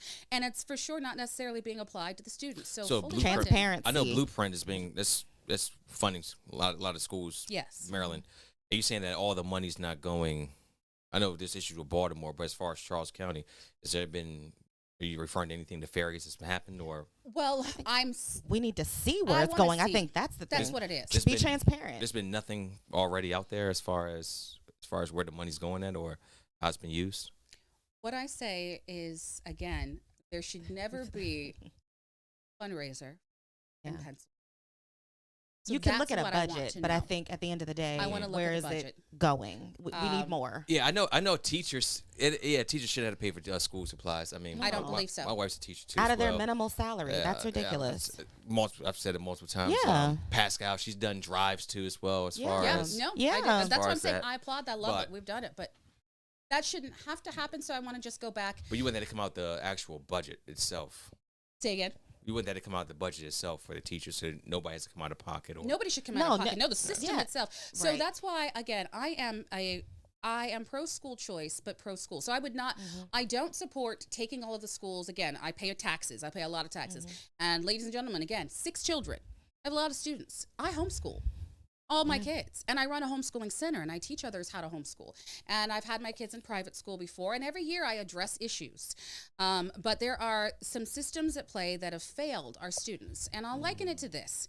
If I go to a doctor and after 10 years, I say, can you fix the problem? Can you fix the problem? And 10 years later, oh, I don't have the equipment to fix the problem. I don't know how to fix the problem. At some point I get a second opinion, right? And it's not going to take 10 years. Well, we've got a system where some of our students are coming out and we're look at the literacy rates, look at the math rates. If we've got 33% of students graduating and reading at level, what did you do with all of those years with my child where your focus should have been reading, writing, arithmetic, and if they come out and they can't do basic math, well, I just come from a place where it's carry the one. I just carry, I don't, Common Core, not to just say something against Common Core, but I came from old school, carry the one, in math is math. And if we can't get our students to a point where we are learning, and you had an experimental, let's say 15 years with my child, if you had 10 years and we can't get to that level, at what point is it not just thousands of independent parents? Thousands, because we're talking about an overall literacy rate. And maybe part of the issue is that there's too much burden on the teachers for doing extra things instead of just focusing on what they went to college for. Teaching. They went to school for teaching. And they should have the ability to do that without all of the other social issues, without all of the other behavioral issues. And teachers have that heart of gold. Many of them do. I'm not going to say not all. Sometimes there's, but many teachers have a heart of gold and they'll take it upon themselves to do more. But that shouldn't be the focus. So I don't approve of systems that are continuing to fail. I think we need the overhaul, audit, and options. Yeah. And let me go back to options before everyone says, no, you're going to, take money out of the schools. No. Because a credit, let's just say if there's 14,000, which we know is more, 17,000 allotted to students per child. Well, if that style of learning doesn't apply, if my child doesn't learn well because they are a kinesthetic learner, they can't sit still. Right. We misdiagnose our young boys all the time and girls to say that they have some kind of problem. Well, maybe they are just a kinesthetic learner. They need to be up, jumping around. Maybe they need to be in a Montessori style school. Maybe my kid's an auditory learner and you have them just sitting and reading all day long. They have to hear. That's the style of learning. Again, and maybe there's just a different model. I teach the classical model, and I won't go too far. I can go in the weeds. I've done conferences on This this. is why I school can choice is literally important. teach you. This is why school choice is important. that classical and parents model. should not be shunned for do what's best for you Your and your kid, child your and your child. family. Could and be how they multiple learn. kids. Exactly. Not all of my kids. Not learn all the of them may same. do the same thing, right? We should You have are that the parent. available. Yeah, that's right. If you're choosing a doctor, we're That's not all right. going to the same doctor's office. That's right. Right. We're not all in the same HMO, PPO. We have options, and I think we need to start looking at this. We look at it logically as adults, so why aren't we applying it logically to the way that we educate our students Right. at this point? So I'm looking at the comment section, and maybe I'm a little confused here. So the blueprint is the law, and it has to be funded. Yes. So you can essentially come away and say, I don't support it, but can't really do anything about it. So I'm feeling to see what I don't know, I mean- comment section, go into that a little bit more, because if it's already funded, it's already the law, Yes. then it doesn't. So what's what is somebody asking a different question? Again, that's why Yeah, I'm what saying is the I'm I trying to don't. see what the issue is, or what the question is here. Yeah. Oh. It's Maybe not I'm missing something. So that's no, why I don't think it asked. was necessarily about the blueprint. I think maybe the question was leaning towards supporting fully funding schools, but that's not the issue. I mean, they'll be funded. I They're still gonna go be back funded, to yeah. making sure the funding goes to the right place, and that should Like- go like to the We kids. just want transparency. So Where I is know it going? Also, too, as well, there's and there's something else here too as well. Thank you, comment section. There's been audits out too as well, as far as where the money's going at. And then also we were here with Nicole not too long ago too as well. Yeah, last. Yeah, Friday. Friday. So yeah, we talked about 13 million went to like school buildings and things of that sort. So the information is out there. And Well, and that's another question, because you have schools are busting at the seams. So there's a lot of families coming in to Charles County. So is that That's enough true. to That's true. how is that being addressed with that 13 million? Is that funding a new school too as well? The That's what blueprint I'm bringing in new wondering. schools here. Comment section. Let me know. Let me know. I think at some point Yeah, we'll let us need know. that. I just, you know what? And let me go back to why I love trades.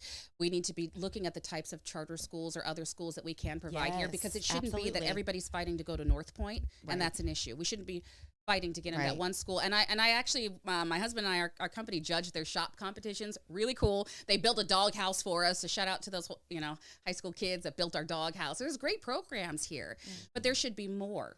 And so really, I would support creating more. It could Yeah. be one or two extra schools, and we have one Montessori starting here. It's going to be next year, 6th and 7th grade. Maybe Yeah, the we comment talked section about knows the that. name of Yeah. that school that's Yeah. starting. It's just about having options. Absolutely. Because if you're not comfortable with what you're currently getting from the public school system that you're paying taxes into, you should have other options. No one is saying defund. To each his own. If you would love for your children to go to the public school, please do that. But I think every household has a responsibility to make that choice for themselves. And that's where I It is that's where I leave successful in that. other states. It is Absolutely. successful in other. It just oftentimes, and even other counties. So legislatively, let me just say, going all the way to the top, Maryland is not consistent in its education. County by county, there's Yeah. inconsistencies, Yeah. right? So there are counties, Prince George's County, where you can get a charter school. Doesn't necessarily mean it's a better school. Let me just say that too. It might not be a That's better true. school than a That's public true. It's school. just an option. Yeah. Or a private school, but they have those. Where are ours? So at a state level, we need to look at what's available. Again, that's why I support choice, Yep. because maybe then we can allocate funding for those choices to come in different counties, and not just one or two particular nice counties that everybody fights for too. And then to be honest, I think doing so would help. If we right now, a lot of our eggs are in the public school basket, which I totally get. Fund the schools, support our teachers, everyone out there. Please do that, because they need that. But I think if we had some other options, that would make things, that's going to cause a little bit, I don't want to say competition, but folks are going to have to start upping their Now, there's a comment in there about charter schools and our choice. We have choices. Yeah, I chose to homeschool a child. And I choose to use private school. But we don't have a choice of charter schools. We don't have that because they weren't built They're just not here. So we got one now. The one, Yeah, yes, but it's limited to 6th and 7th grade. It's in middle school. It's not in the elementary school level. So that's something that parents don't have here in Charles County. I would love to see that. And charter schools have the 2 strikes, you're out. If they fail, again, I go back to that 10 years, and my kid can't graduate with a full at 12th grade reading level. And that's for a majority. That's hundreds of kids or 70 kids or whatever the number is based on, who's in that particular high school. Then where's the charter? There's the other opportunity, and maybe for the next generation. You're for more charter schools in the county. Charter schools and private schools. It's hard to find. But I should be able to, it's my, again, Ultimately, everybody's just more paying options. taxes, but I'm paying taxes too, and I teach my children. To a system that we're not, exactly. It comes down to if you continue to do a disservice, and I don't put it on the teachers. It's a disservice that they're graduating at level. And right now we find that our scores are even further behind. Yeah. It's a scary And thought. COVID didn't help, so it no. made a bad situation worse. But in these charter schools, I'm just asking everybody here, there's plans for it to come to elementary too as well. Yes. Yeah, but what is it? But why are we, I don't want it to end up being back. If we're talking about, I'm talking about choice now, the same as you can go back to, the rail. I'm talking about now planning for, because by the time these schools are built, if we bring more, we should be thinking about 2 schools and another vocational school, right? We should be thinking 3, 4 schools out for the county, especially as we're growing. It could probably be more than that. So we need to be considering how many we're preparing for, not just, I want 1 charter school. Well, that'll be packed. So I'm just looking at a large, we fight over the programs in the one school that we have. They fight and compete to get into an engineer program. They fight and compete to get into a school here in the 1 school or 2 schools here in the county. And I just think that's unfair. Even if you're building more public schools and you offer the vocational programs, why aren't we planning for 2? Why don't we already have preset 2 great locations where those schools could be built, and the potential for those programs, the potential for the trades in those schools in advance. Stop doing things backwards. Stop putting a cart before a horse and thinking it's just going to make itself up and get there. We have to start planning, and if something doesn't work, over and over and over again, right? The definition of insanity. Doing something over and over again and expecting it to work. Result. But who ends up failing in the end are our children. Students. Our kids failing. And I'm tired of seeing that. And I know it's local, but really nationally it's an issue. Globally it's going to be an issue. And I'd love to see our children again with reading, writing, even our science fields. We have the ability to. We have some of the best facilities, some of the greatest teachers. Why aren't we there, and why are we going backwards on top of that? I think the United for our students definitely dropped tremendously. We're not even up 50 nationally. It's been pretty bad. Yeah. Like when you say it is a national, absolutely. We're not faring too well in certain subjects. So that is definitely something to be addressed. I know there are, I am aware that there is a elementary school, that there's some, and I'm looking to vocational. I look at the high school because, again, getting those trades and opportunities. Right. Yeah. So there needs to be another. Back when I went to school, that was an option. You were either on the track for college or you were on the track for a trade. And if you took school during the summer, you could get both. You can come out with a trade and your degree with enough credits to go to college. What happened to that? we got up there. What are somebody asking us? It's hard to look back. Okay. I know you mentioned school choice too as well. I want to make sure we're very clear on this one. So I was going through the comments, really taking a deep dive in this one. So school choice, you're talking about as far as equal amongst private and public options too as well, not just public options. You want to see a more robust private school environment too as well in Charles County? I would love to. I mean, I'm currently, daughter currently is one. So do you think, and I'm kind of getting to Pascal's question too, so do you think there's less accountability as far as private, that they can kind of, I mean, at private school, you can do your own thing. Like me homeschool. I can choose my curriculum. You know what's I can interesting? make it. I can make it more robust if I want to, versus public where it's just it's a curriculum and that's that. Yeah. If you're going by test scores and you're going by parents, like test scores speak volumes often. A lot of times right now, part of this argument is just statistical data, right? We look at the statistics. We see where the reading levels are. Accountability for private sector schools, you're accountable to me. I will take my money and walk. You don't get to continue to fail my child, or I hear that there's bullying, or I hear there's an issue in the school. 9 times out of 10, the parents that I say 9 times out of 10, there's always an exception. But more likely than not, if you're putting your child in a private school, it's because you are personally holding them accountable, and they know that they are reliant on your money going to them for them to succeed. So there's accountability. Charter, And part I of your just money experienced that with goes to private. that. Yeah, you did. Right. I just experienced that. My daughter was in one private school. I was not, liking the standards. I didn't like the responses I was getting. I moved her to another one. So things are seemingly thus far going much better. But I mean, that's just an example. I made a choice. Me and my husband didn't like what was going on. We made another choice and we switched. So we just need more options to do that, though. Yeah. What are you all's thoughts in it? Go ahead. Do you think that we move on from there? What are you all's thoughts? I've had certain issues myself at times, especially getting older and becoming a parent and having children in the Maryland school system. With like what is it, the No Child Left Behind that Maryland has after years now. No kid fails. I get the premise, but if we're talking about literacy, talking about failing grades, we're talking about the standard being dropping. What is you all's opinion on that? I mean, I wrote do a you want your thesis kids in college to be, about it? I Okay. literally wrote against it. But like my entire junior and senior year of college was like, Really? no child left behind. It was like every child left behind. I was so adamantly Yeah. against it. Do we want successful students or do we want participation diplomas? Mm. Because I Well- want my child to be successful so she can make a living wage in a role, whether it's college or back to technical or trade. And she could be successful in life. But if she's coming out and she's not able to read, write, that to me, Count money. she's been failed. Mm. She's been failed. So no, I don't agree with No Child Left Behind. I've never agreed with it when it happened years ago. Wait a minute. Yeah, I didn't agree with it then. Oh. I think one of the biggest issues I had is there are different ways to test, but when we started pushing so many standardized tests across the board, I knew instinctively that was going to fail some students because, again, I go back to auditory. Like my child could listen to you, read the test. One of my students, fantastic. He'd pass, aces. Well, he has dyslexia, severe dyslexia. What are we thinking putting children, what is he going to do sitting there with a timed exam? He's just going to have a panic attack.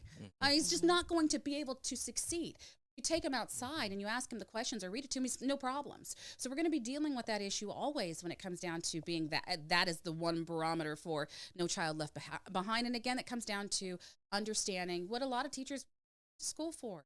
You learned the basics. How do kids learn? And you find out those fun things, right? The fresh days of teaching, the elementary school level. How are these students learning? And yeah, they bring in issues from home. But if a kid has a specific method of learning, you can maybe apply one lesson that way. We've overcrowded our schools. Sometimes we're just trying to overcompensate for the overcrowding in our schools, and we don't have teachers' aides, and we're not paying teachers' aides. Long-term Who's subs. helping them? Yeah, Long-term things that was my Long-term issue. sub? Yeah, that was Yeah. my issue in private school, a long-term sub. There's so many public But, schools with I long-term mean, subs. No Child this Left county. Behind was supposed to, in theory, make sure that no child was left behind. I think in their implementation Yeah. and how they assessed being left behind, Yeah. unfortunately, through the decade, it left students behind. Absolutely. It's not about I don't think what that it was the created intent. No, it wasn't for. the intent at all. Right. I just think, The aftermath. yeah. The aftermath. Yeah. I don't want to say it made people lazy, but they knew that, I don't know. I think didn't even like the pressure it put on the teacher. In getting, when we started pumping up standardized testing for Yeah. funding and different programs, I don't like that pressure that it puts on them for students to achieve based on an exam. I just don't. And that's just my experience with local teachers that were frustrated that they couldn't just to expand on a lesson and make sure that the children actually retained the knowledge. That's another thing that I see over and over. Are we retaining the knowledge, or are we moving on? We got it. We got enough of it. We move on, right? It's an issue. And the school It's day is just testing. long, so that's another. If you look at research studies, students don't really need to be in school for the amount of time they're in school. I think you and I had this Oh. conversation It a lot. actually I takes completely agree with that 3.5 one. You know? hours. Got a Yeah. 7-year-old tell me the They same need to thing. 3.5 retain. Yeah. A focus. 8 hours? All right. Focus your energy, and in that 3.5 hours, you can accomplish what we do or don't do in Right. 7 hours. Yeah, a lot of class time is busy work Tough. and Yeah. Wow. behavioral issues, Mm-hmm. in my experience. But I would and say some so we'll teachers move that I on. read. For the year that I homeschooled our kids, programs maybe like 2-3 hours a day. Yeah. And I thought I got way Yeah. more out of that than sitting in a public school for 8 hours. Dealing Right. with all the nonsense that comes along with that. So You could But I get focus. it. It You could became a focus. thing. Parents are going to work. Like it, I think there's a lot of things with education that should be Great revisited. intentions. Yeah. And I know that there are audits on things already, and that it's public knowledge. I'm just saying sometimes we need to dig a little. Yeah. all right, I'm going to ask this question. What is it? I saw it from the get go, ladies and gentlemen. We're just going through the flow of the podcast. Thoughts on critical race theory? I saw it the first time. We gotta get around to it. Gotta close out a few things before we get to this. I figure this is gonna be about a second. In Sorry, unison? no, I had Is that the answer? No. I had like a scratch in my throat. I'm sorry. You're good. You're good. I had it earlier. No, the answer is no. And I know people say it's not in the school currently called critical race theory, but I understand that, and to some extent I could agree. Critical race theory as a course is a college level course and is not taught. What I get concerned is, and again, that goes over, you're not in the classroom with every teacher, but what we found with students and bringing in their cameras and started recording is that information was shared that had nothing to do with the curriculum. I'm all for history.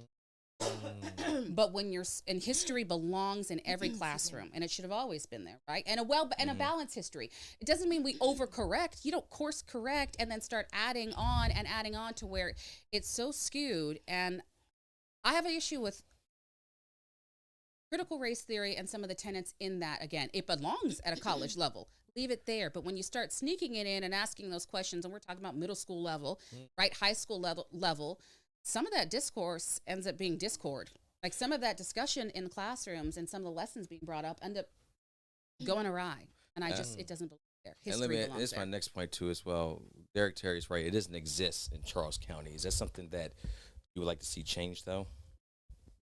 Say again? If something, it doesn't exist in Charles County, is that something that you would fight against?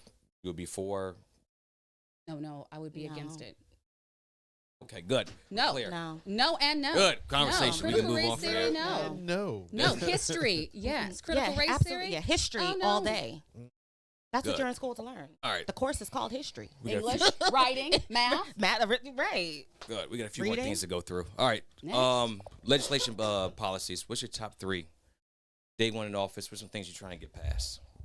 Things you're trying to present to the down in Annapolis. Definitely infrastructure. I mean, a lot of what I discussed today, education, supporting our small business and making sure they have resources. Also, contracting. We mentioned it earlier. I mean, I'm not going to change from what I said earlier.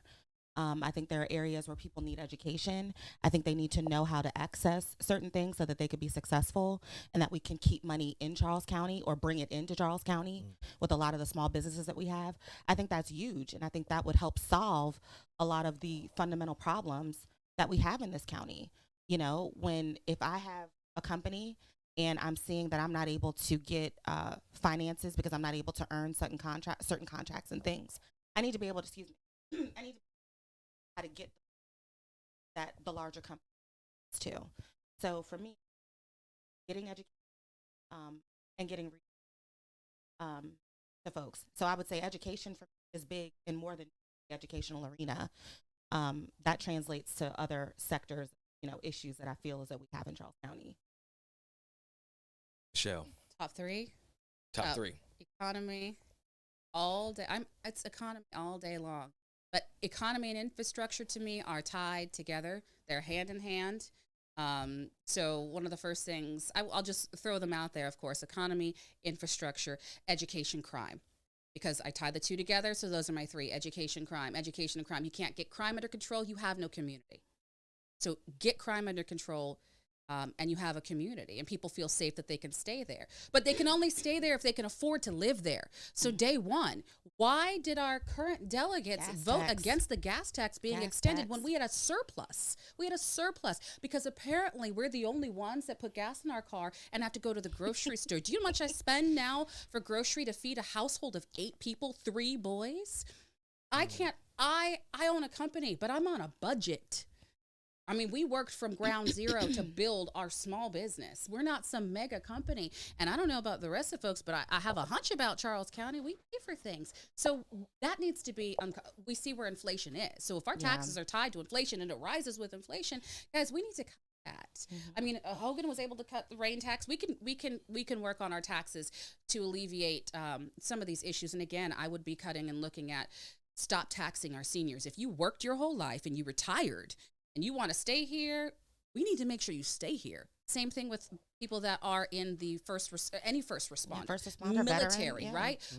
Veterans, we need to be looking at how we reduce taxes for them to stay, because that is a part of who we are. We need the balance. If you start losing people, well, who's gonna stay? Who's gonna be here? Who's gonna be here? Well, then you're gonna have to overtax us, right? So we just need to find a balance, and the taxes need to be applied also to businesses. If you out-tax businesses, we pay for large businesses, make sure that people are employed. Now you can find balance in that, and you can make sure we can talk about wages and everything else there later. What I'm saying is that making sure we have a functioning economy. Businesses want to come here, and when they get here, they can stay here. But if they're overtaxed and there's so many loops and so many hoops, and you're jumping double Dutch to keep your company afloat or to even bring your company here in the state, and then you're double Dutch and they're like, now do it in high heels, and now juggle. Who is doing that? So no, hit taxes and help our economy. We need to thrive, but we need to be able to afford to live here, and we're going to lose millennials. Absolutely. What young person coming out of these schools, even colleges, can afford to stay in our state? Why is that? And that shouldn't be. And we're a small state, so we should be able to keep people here. We've got to fix that. So that's a day one for me. I'm going to be looking at taxes with a fine-tooth comb and making sure we have an economy that stays a solid, wonderful economy. But right now, I think we're struggling there, and I think we all feel it. I used to pay $75 a day for one day for us to eat, and now it's at $125, 8 people, 3 meals a day to get fresh produce, right? Those are issues. Speaking of fresh produce, I'm support my farmers in that part of that. Our fresh food, how we get at our local produce. Again, I love supporting local all day long. We do it all the time. We've been to quite a few farm support events. Maryland. We have to support them. Yeah, keep and build up Maryland businesses. Because when you go to the grocery store, you're not really getting the freshest produce. You have to go to the farmer's market or the farm stand or go to farms directly. We already talked about education, so it needs to be. We need to make sure our children are educated. No one should be falling through the crack. You want to talk about no child left behind? Then don't let them be left behind, because they come out and they can't read. They're frustrated when you can't read. You don't. Yeah. Then that's a comprehension issue across the board. That applies to math, that applies to any job that you would go into. You may look the best, sound the best, be the best, but when you struggle to read, you're not going to succeed. And if you're not going to succeed, then what do you do? What happens to these young people? We get in trouble. Or we try any means to make sure that we can survive. So we need to fix it. And that's an education, that's an economy, that's building business here, right? And crime. So day one, you're looking at presenting legislation as far as the taxes go. Yeah. Taxes. And is that legislation is more so just bringing money to the county? No, it's not specific. So that would be building like commercial businesses and things of that sort. Twofold. I just want to make sure we're on the same page here. Twofold. If we can lower taxes statewide, like broad, lower taxes, we start putting more money in the individual's pocket. So every Marylander would be hit by reducing taxes, right, at a higher level. inflation tax, and we're saying no, let's just set the tax or no tax for our seniors, right? So they get to keep more money in their pockets. Now they're able to spend more money here, and they're saying, look, now I can afford to pay my heating bill, which is coming up. A lot of people who are not going to be able to afford it. There are programs. You're making choices. There are programs that will fill your tank that used to be able to, you could apply and they would fill your heating tank, right? They'll fill it with oil. Well, right now, it used to be with prices, they could fill it 1.5 times. Now it ends up being just a half a tank. Who's getting through? Senior, you're on a fixed income. And you're losing your 401k, you're losing your money. So if we start attacking and bringing down some of these taxes, especially for seniors, everyday little things, well, I can put to the local economy. And do we have business here that I can put into? Then maybe I'm coming to the local shops that are being built, and the food and the restaurants, and I have a little more that I can go out and stimulate this economy, but in-house, not just waiting for, a big government stimulus check to say, oh, now I'm going to give you money. No, we can effectively, and I mean effectively, cut taxes. So where we Marylanders are of our money. I know I'm not looking at you guys in the camera. I'm looking over here at everyone, but we keep our money. We put it back into our economy. We build business here. It's not a vicious cycle of we're losing money, so we leave. How many people have left? No, it's a successful cycle of we're cutting the taxes and making sure you keep it. You can afford to stay here in your house, pay your heating bill, get your food, and you might actually have some left over that you can go out to eat to this nice local restaurant. Well, then look, they can pay for their employees. They stay open a little. Or there's another bill, like, employers can say, oh man, this is fantastic because it's not as much in taxes to stay in this land, in this county. So then now we can hire more. Now we can increase our wages.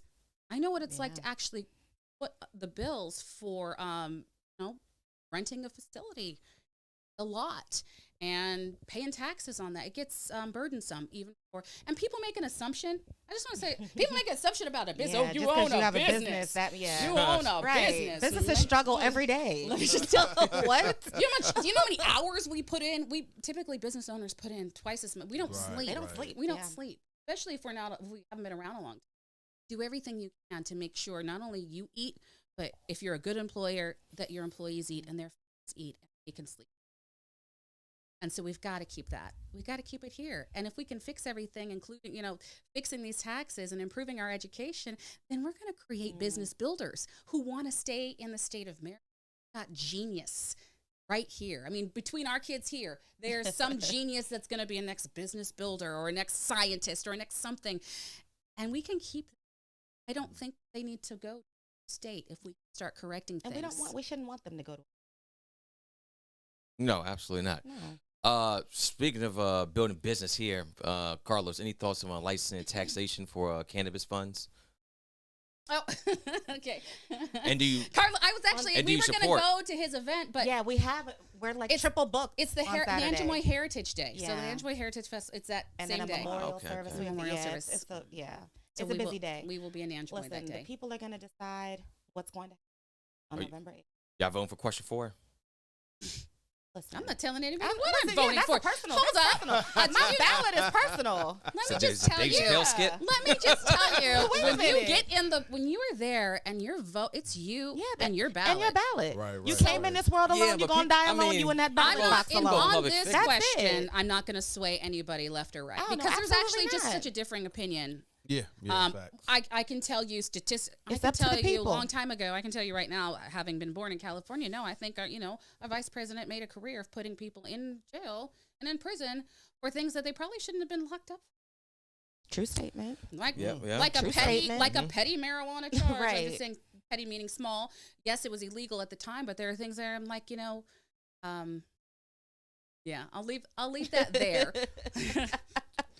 I'm just saying that I'm going to let the people decide, and the people need to decide. But I will say, I can speak to, should it pass, then we need to make sure that we have systems in place to make sure people are, yes, there's driving under the influence laws, but we need to have better systems at checking, are you under the influence, and enforcing that. I still want, I don't care if it's We know smoking cigarettes. You're not Mhm. smoking in a restaurant because we know that affects other people. Mhm. We know that now. Mhm. We're past that part of that ignorance and like, oh, everybody's fine. No, you're drinking. We don't drive. So am I sick and tired of driving up and my car is getting high and I've got kids in the car and they're like, what did we drive by? And I'm like, oh, great. Because you're doing something you shouldn't be doing in your vehicle while you're driving. And I would say also, should it pass, there also needs to be programs in place to see who's getting the ability to open up these dispensaries.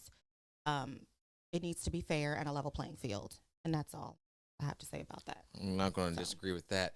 Now, I will have to say, I'm looking at the comments section that you both are public figures running for public office. So shouldn't you have a public stance on public issues? I do. I have a public I do, stance. but not when the people are voting. It's on the ballot. Now, had we had this conversation and it was not on the ballot, then absolutely, I think it would be appropriate to take a stance. But to Michelle's point, why would we sway an opinion? The people of Charles County, as well as Maryland in general, are going to make that determination. So regardless of what we say, it's the peoples that are going to make the choice. I mean, I will say I why? had several people that I'm close to right now whose medical marijuana cards are the reason that they are surviving like fibromyalgia and other things. So I'm just going to say that everything I liken this question to the charter government people. because legislatively, people in Charles County, people in the state of Maryland have to make that decision. I'm one vote. And you said before that if with a few things here that they've passed, you will do everything in your power to support it and make sure it gets the best attention as possible. So if it passed legalization and taxation, you'll fight for it since that's what the people want. Yeah, I mean, we have no choice. I will I fight. mean, I have no choice at that point. So, again, making sure parameters are in place. Because then, if it is passed, I'm going to immediately start thinking about small businesses I'm going to start popping up thinking in this about area. businesses. and I'll be how we thinking can about support- crime. I'll be thinking about, are they Well, driving abs- illegally that with it? too. Like, how are Yeah. we protecting and make So it's sure how we're are the enforcing studies laws, in place? Right, how we're enforcing laws, but also make sure it's a level playing field for when these dispensaries start to pop up. What do you think, Dev? Well, Taxes. yeah, Well, it does a bring lot- money, a lot but of tax- there are a tax lot of ways talk. to get money. I'm not saying I'm not. Regulation, frankly, and we're in a crisis right now, so I'm always hesitant on anything drug related, stimulant related, because we are in a fentanyl. So I get a little nervous regulating Yeah, it's huge. safely. BNY dispensary. I'm Oh my sorry. God. I'm sorry. BNY dispensary. I say, hey, you never know. I guess you never know. Hey, We'll we have see, moved to a right? new studio. This Oh room my. is My. get a little red light in here.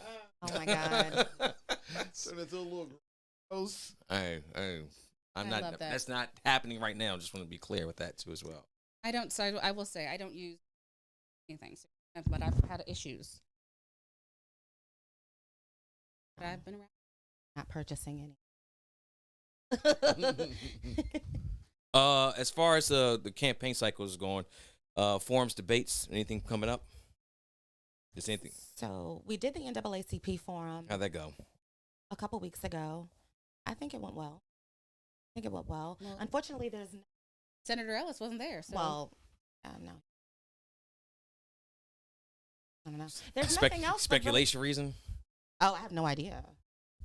he had a cold, We'll go with I that. don't know. or he was recovering from a cold. I don't know. The call came in like 5 minutes before. Yeah, that few he wouldn't minutes be there before. before it came. But Is that 5 minutes before? Mighty convenient. maybe 10 Mhm. minutes.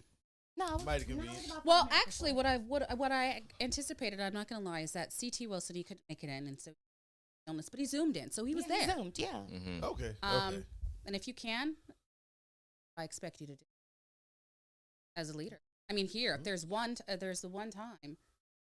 For the one, yeah, because it's not like anything planned. We would love for there to be. Yeah. Some Why no debates or anything like that? Why not public arena where the people decide on ideas? Like I I'm new said. to this political, actually running. So I just assumed that debates would pop up and, people would plan them. I had no idea that it would be like this. So I think we were under a impression. Well, actually, so in other counties, there are other areas, other states, other counties where, whether it be a central committee or a group or commissioners, there are other people that already have debates prepared. Like they're waiting for it. colleges, things like that, other groups. So we actually anticipated that would be a thing. And I know when Ellis and Dotson ran that year, there were debates. I don't know that I don't think that showed up to those either. You didn't debate Dotson either. I mean, Well, who sponsored them? And I'm wouldn't- just curious to know why care. they're I'm not not sponsoring sure. them now. Or, I don't know. Did the CCR, the Ashburn, did he throw anything for debates? no, Mm-mm. no. Did he try to reach out anything of the sort? No, but I got the okay because again, I'm on the central committee, but I'm new. I took somebody's place who wasn't there, so I just joined this year. So I wasn't aware of all of the processes, but I want to find a group, or I would need to find a moderator. I said to you guys earlier, I was like, I'm not gonna write the questions. Like, I need somebody else, outsider. So who else wants to do it? Who wants to moderate? Where do you want to go? People submit the questions. We'll just read them. There you go. Just read them all. That's all you guys. That's the viewers. Let the viewers. Yeah. I will be there. Listen, the I'd be there. library, we did the forum for NAACP at a library. Like, I'm pretty sure that's not hard to set up. We just need somebody to facilitate. And here's what Stacey's getting to as well. I'm gonna start getting it. The problem isn't host and location. Most don't feel they need to debate, especially here in a Democratic stronghold. Exactly. That what does Patterson or Ellis have to gain? A vote. I mean, And people are going to see the D and but just that's interesting put a because check a lot by of it or circle it or color it in and walk out. that might be true, but I think That's with why the number of people that I've spoken to, Mm-hmm. they want to hear from their elected officials. I would love to. I get it. So, to me, you owe them that. You're in office representing them. Shouldn't you have some sort of, not necessarily direct communication, but you owe them answers to some questions? I mean, I would just I think want to you would. debate. I just want to be clear. Yeah. There have been forums. The forums, yeah. That's not a go back and forth because the forum is very clear. Please don't address. Please don't Exactly. address. Don't directly address the person. We can't address them one-on-one. We can't buffer, counter anything that they've said or that they stand on. And to me, there's not anything much for them. They don't see that there's something to gain. Maybe something to lose, but it comes down to a matter of respect. You need to respect the people that you serve. Absolutely. And if people say they want to hear you, give them that respect, decency. We're talking about an hour of our lives, 2 hours of our lives. You're saying you will commit 4 years of your life, 10 years, 4, 8, 12, 16. We'll just skip counting again because so far there's no term limits. You want to give that to the people and say, your tax dollars pay for me to serve you, but I'm not going to give you enough respect to debate an opponent for 2 hours live because I'm not comfortable with it because I don't have to, but we're relying on you in Annapolis to serve us there. Does that also mean, and to that point, does that mean you also don't show up when we complain about other things locally? Because I'm going to tell you, the same people that maybe ghost for a debate and don't show up, they also don't show up locally. I don't see them until election time. I don't know who they are. Heard that a lot. Who are they? Just Right. going door Your meeting people. her They say it all the introduction. time. Come on What now. was your Yeah. introduction to our current Listen, senator? they say Do you it know all who the this guy time. is? No, we don't know who we this don't guy know who is. they are. Just respect the people. Let's read some of these comments too as well. Respect the people's word here. Comfort zone county. Essentially, Derek Terry's absolutely right. BNY's doing a great search for hey, brick that, by Yes. brick, get wall. So building something over yeah. here. Process. Trust the I know process. Carlos said that Carlos just elected to the Democratic Central Committee. He wants to. I know he wants to see it too as well. BNY to host it. Look, this is how it would be. It would be just an open podcast format with just comments, talking back and forth. My opinion to be at a minimum. I'm just here to push the conversation. Open convo between the 2 or 3 people with you, me, Dev here, and just kind of run it. So yeah, that's how it looked like. Even I personally believe a podcast would be better than an actual debate. Michelle, you have 1 minute to answer. Nah, that doesn't sound right, does it? Yeah, Marquita, you got 90 seconds. And You Yeah. rein it in, though. How Yeah, you tell me rein about it in? tell me about the Oh, economic no. development plan. You got 30 seconds. Like Yeah, this. Here more long firm. You have take to have your time. some kind of order. I just don't know if 60 seconds is it. No, I mean, not to get off a quality answer. Yeah. To you're really just rushing points at that. And yeah, you get your really shots getting out off. of Go it. and get your buckets in. Yeah, But that's yeah, I mean, if we're just hitting I'm all for it. Dev's all for it. hitting I'm key all for issues. debates. I'm a fan. Get in front of the people and talk your ish. Earn their vote. Facts, exactly. Because you're either gonna sink or swim, and I think that's what a lot of people are fearful of. Is you get to talking, and some people aren't, what I'm saying, able to speak in such a public forum like that. And Isn't that interesting? Because I know everybody's not at that. And I teach public speaking. I teach it for children. Everyone's not at the same level, and I respect that. And everybody has a different background. Some of our legislators have a business background. Some of them are attorneys or up and down doctors. We have so many representatives here. But this is an important job. You're talking about legislating and affecting lives for generations to come.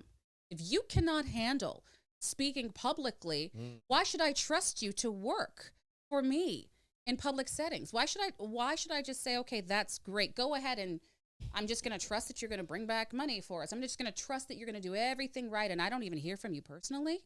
And maybe I meet you one time or see you at one event while you hand out how many certificates have I seen some of our legislators had, and then there's a representative there with a certificate and a certificate. But I want to see what you're doing, and I want to hear it from you, and I want to be able to question you.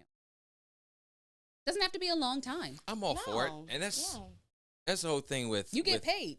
That's the whole thing with politicians here. Just Just get paid for it. I even say more so here. Just what we're talking about is that I don't have to agree with you. I'm not going to agree with you everything, but we at least have the conversation or the transparency of such. I see you engaging with the people. Like I would say, look at BJ, Commissioner Bolin. A lot of people don't agree with the things he says, but he's engaging in the comments. Can't take that away from him. Then people get to yell at him and tell him, like, BJ, I don't like what you're saying. But I think it's part of the process too as well. Sending something back. But he's always here to respond, whether people like it or not. Let's figure out his But side. him, like some of the other business, like what Rucci did, but you saw them in the community. You saw them giving food. You saw them like literally packing up bags and giving out sandwiches and bringing produce. You saw them doing. You didn't have to go. You could see it because they popped up and you saw them doing. Now look, we're serving for we got 4 months where we're in session. What you doing with your summertime? Like, where are you the rest of the time? What events are you going? Where are you attending? What are the things that you do to reconnect? When I'm saying you're in session, what do our legislators do to come back and reconnect? And I don't just mean sign the paperwork and prove bonds. What do we do to reconnect? Going out, seeing the people. Reconnect with us. Shaking hands. And not just the ones that voted for you. Because that's not a county. Those are your friends. Gotta come together. Connect to the county as a whole. We're an eclectic makeup here in Charles County. Yeah, you don't just represent who voted for you. It's everybody. It's everybody. Right. The Alphas and the NAACP have had amazing candidate forums. Unfortunately, some candidates don't attend. Was that this year? Now the NAACP one, we both did. Yeah. I didn't get any. I didn't know about an Alpha forum. There was nothing in my email about that one. I'll let y'all work that one out. They just posted about this on my page. Yes. I'm with you, Stacey. What's next on the campaign trail for y'all? Where can we find you at next? We're gonna do some pop-up. Yeah. You will see us popping up at some coffee shops. So we'll post that hopefully tomorrow. And it'll be candidates and coffee. So you can come and meet us, see us. You buying? Yeah. Hey, worry about funds already. We're good to go. So it was actually a priority. We went to a lot of events and we didn't do a lot of fundraising for ourselves personally, actually. And we saw a lot of them had plenty, our opponents had plenty of money in the bank. They probably didn't have that much either because they had a longer time work on that. But what we wanted to do was make sure people knew who we were and meet as many people. So we're door knocking. We're doing going to events, meeting people. We're going to be at Cobb Island. Yeah. Stacey, next put that Friday. on there. Put that out there for us. So yeah, she that's has next Friday. I don't have my phone on me. So we'll be there. We're down to Cobb Island. Yes. Good people down there. Okay, Again, we have 2 restaurants that we're going to do a pop-up and visit us at too. So we'll post that tomorrow. And We Love Hair will be happening there as well. That's in Bryan's Road. Okay. All right. Cool. Election day's coming up. November 8th. So October 27th through November 3rd for those who early vote. For early vote. Yeah, early voting. So if somebody's on the fence deciding between yourself, Marquita, and other delegates, what is your pitch to them? What is something? I know we kind of mentioned like 3, legislation policies you like to see, you like to work on, but what do you tell an undecided voter? I would tell an undecided voter to look at the track record of who you currently have in office. And I would say, how does that help your family, your social life, your children, and ultimately your pocketbook? How is it helping you on a daily basis? And if you have any issue with any of those, or you have negativity towards how you feel about any of those, then maybe perhaps you should try an alternative. So I'm not here to save the world. I'm here because I see an issue in Charles County, and because I feel as though positive change along with some common sense can be made to help people. People need help. Me and my family are here. I'm no different than anyone. I'm not here to say I'm better than anyone. I am a concerned citizen that sees an issue and would like to bring a solution to the table, or solutions, plural, to the table. There's a lot that can be done. So I would just implore people to do some research. Look me up. Please feel free to come out to any events. My information, votebushrod.com. Reach out. My email, social media. If you have any questions, please reach out to me, because I would love to have the conversation. My goal is to not be the voice of myself and bring forward my own issues and concerns, but to legitimately find out what the people need, what they want, and see how I can address those issues in Annapolis. So that's it. I don't want to say it's a spiel. I'm not a politician. I'm a concerned citizen, just like everyone listening, and that will listen to this podcast. Michelle. I would say that, one, you need to know that I'm a mom, I'm a businesswoman, I'm a voice, and right now I think we need a stronger voice to represent the county. We need a rational voice to represent. We need a voice that's actually going to show up when it's session and be there to vote on the floor. And we've been missing that for a while. I'm here to actually fight and represent Charles County, not just special interests up there in Annapolis with any one particular person, any one particular group. We need people that are willing to go up there and put in the hours. And I know how to put in the hours. And I'm not afraid to work with my hands. I'm fighting for my children who are still young. I'm fighting for the seniors that are still here. I want them to stay. This is about common sense, cutting taxes, economy, kitchen table issues that actually matter to those of us who are here looking around. And we need people who know the county, not people that are just stuck in one area of the county, but actually get around and aren't afraid to. I'm that candidate. And what I have to say about the county, it's a special county. It's made up of all kinds of people from different walks of life. And you need to respect all of the people. If you get to Annapolis and you don't, maybe you're in the wrong position. Maybe you shouldn't have that job, and taxpayer money shouldn't be going to your salary, especially if you're not bringing it home. And I'm a woman that knows how to bring home money. I know how to make money, and I know how to bring it home. So I'm going to bring out more money for Charles County. And when you get in that booth, and this is a thing that reason why people don't debate, they think it's just one. And I want to remind people, when you're there and it's your ballot, it's you and your ballot. It's not D, it's not R, it's not independent. It's not anything. It's you and your ballot.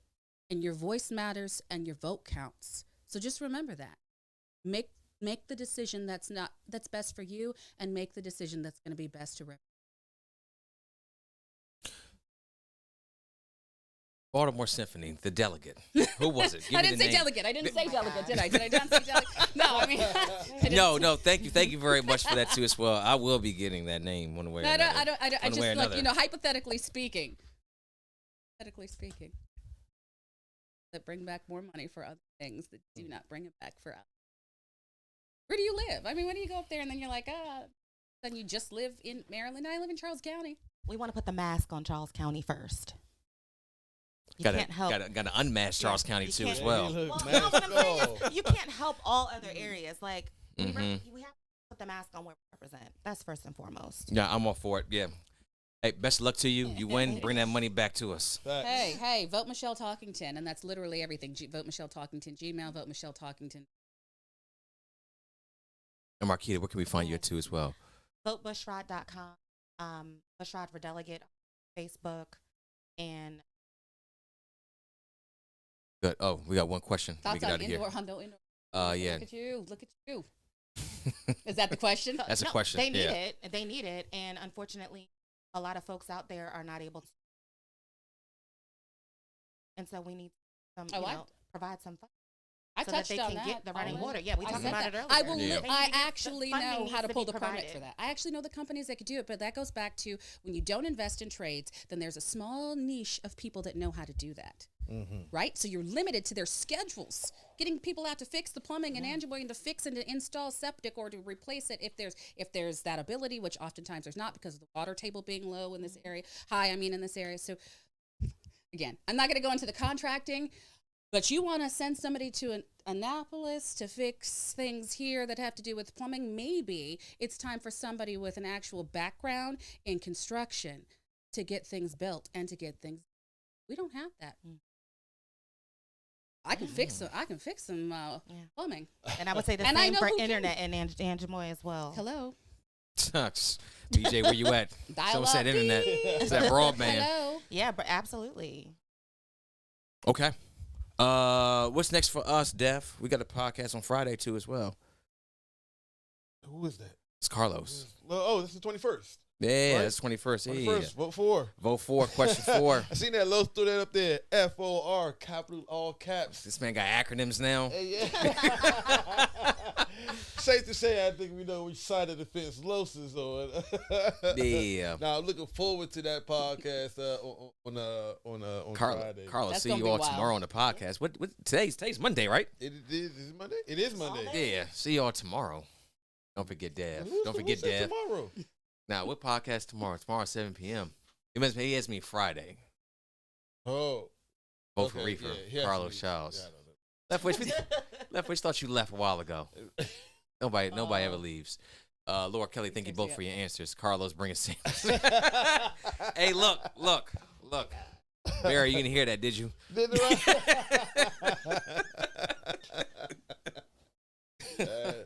Friday. Oh, Yeah, man, they Friday. interested in Okay. it. Like, take that. Yeah. There's nothing popping up. Tomorrow, I'll be troubleshooting some wires.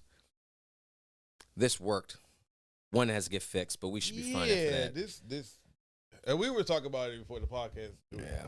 If y'all don't know, there'll be a podcast where everything runs smooth and it'll be perfectly fine. And then literally me and Ricky will just hit the off button and off switches and leave. And the very next day we come back, everything will just be in complete disarray electronic wise. That's kind of what happened today. As you see, we've had issues throughout the pod as far as mics go. Literally, we were fine last week. You come in, turn on the on switches, and everything's just kind of all kerbobbled. So, I don't know, bro. As Judge Kerbobbled? Judge Judy says kerfuffle. Kerfuffle. Yes, it was a kerfuffle. So Kerbobbled. it happens. Good one. We appreciate y'all rocking with us. Thank you for your patience, too, as well. Absolutely. all ladies, these we months. do. Yeah, no worries. Nah, but thank you, Charles Kine, too, as well, for letting us start late. Facts. I was like, no more, Angela. Got you at 7 o'clock today. Maybe I saw at 7 o'clock Central. Basically. Yeah. Yeah. Yeah, so no, thank you very much. We appreciate it. We'll be back on Friday. And then we got some more podcasts from there. Yeah. I'm still working on the we gotta talk about that one, the Halloween episode. Right. Yeah. Hey, y'all never let us know what y'all wanted me and Ricky to be our costume podcast. That shit. He said letting you we had no choice. Well, that's what happens when you have a monopoly in the area. That's facts. Nothing wrong. Shout out to Derek Terry too as well. Yeah. Absolutely. Actually, I like to talk to Derek. I see his posts and stuff. He had some solid questions before and questions for the. Yeah, definitely friend of the podcast too as Definitely, well. definitely Look, comes I can through take for off us. work full time to be your legislator. I'm gonna tell you that much. Because he had that question for candidates. Kind of, Right. do you work full time? Yeah, he did. Yeah, I can work okay. full. I can I work remember full that one, time. Yeah. Definitely like to have you back on too as well. Mhm. So when whenever schedule allows, sometime after the election, win lose, you're definitely more than welcome to come back on BNY. Really, what matters? Really? Yeah. Oh, our podcast. We haven't even talked about Oh yeah. Yeah. Quick plug. Oh, hey, absolutely. Yeah. that. It's So called Really What Matters. yeah, And actually, we- we need to do it the right way. Really? What matters? Oh, Hey, there it is. Okay, I like it. Yeah, So when is that supposed to be dropping? So we have little We've dropped clips. teasers and clips. Yeah. Okay. The we have campaign teasers. has been busy, so we haven't had Gotcha. time to after the. Probably November 15th.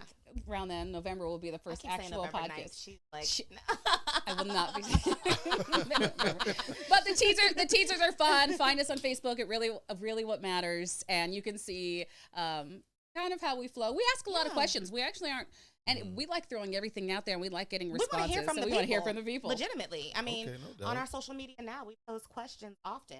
Major topics that come up, articles, we post them, and we want to hear feedback. What do people think about it? It's not just about our opinion. We legitimately want to hear from people for our podcast as well as on the campaign trail. Like, it doesn't stop. Right. We care about how people feel about things. What is your opinion? Too soon, not too soon. No, it's real. It's real. There's an existing commissioner. Too soon. Yeah, do you have time to serve? Nope, really what matters. Find us. It's fun. And you'll see the playful side of us. I mean, we were professional, as professional as we could be, to make sure you guys knew that we had a serious side, but we have a fun side. Quirky Hey, side. always good seeing real people. We actually are just real people. Yeah. That's it. Yeah. Well, we'll go from here. We'll see you back on Friday, and we'll get that name of that Baltimore Symphony. Oh my God. I understand. I forget about that. Barter take us out. Dad, appreciate you as always too as well. Of course, baby. What's going on with you? Yo, another day in the lab, baby. So it's always a good day. Oh, it's always a good day when we in the lab. You want policing to be better in your communities? The best policing that you can that can happen in any community are people that's actually from the community and that. Once again, Rick, host BNY podcast, now known as What Effing Week with BNY. Dev, how you feeling, man? I'm in here. What's good? Comment section. Yeah. Do we drag our people down when sometimes they don't deserve it? For sure, absolutely. In this situation, this man deserves every single dragging that we can do because this is not an example of us.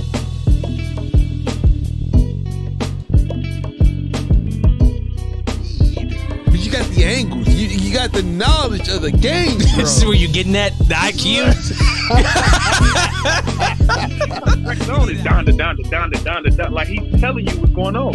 How he was a bad husband. How he was just doing things his way. He's apologizing to his wife like, yo. Pat ourselves on the back for that one because if you ain't give yourself awards, I mean, who is? Yeah, no boy. Hey.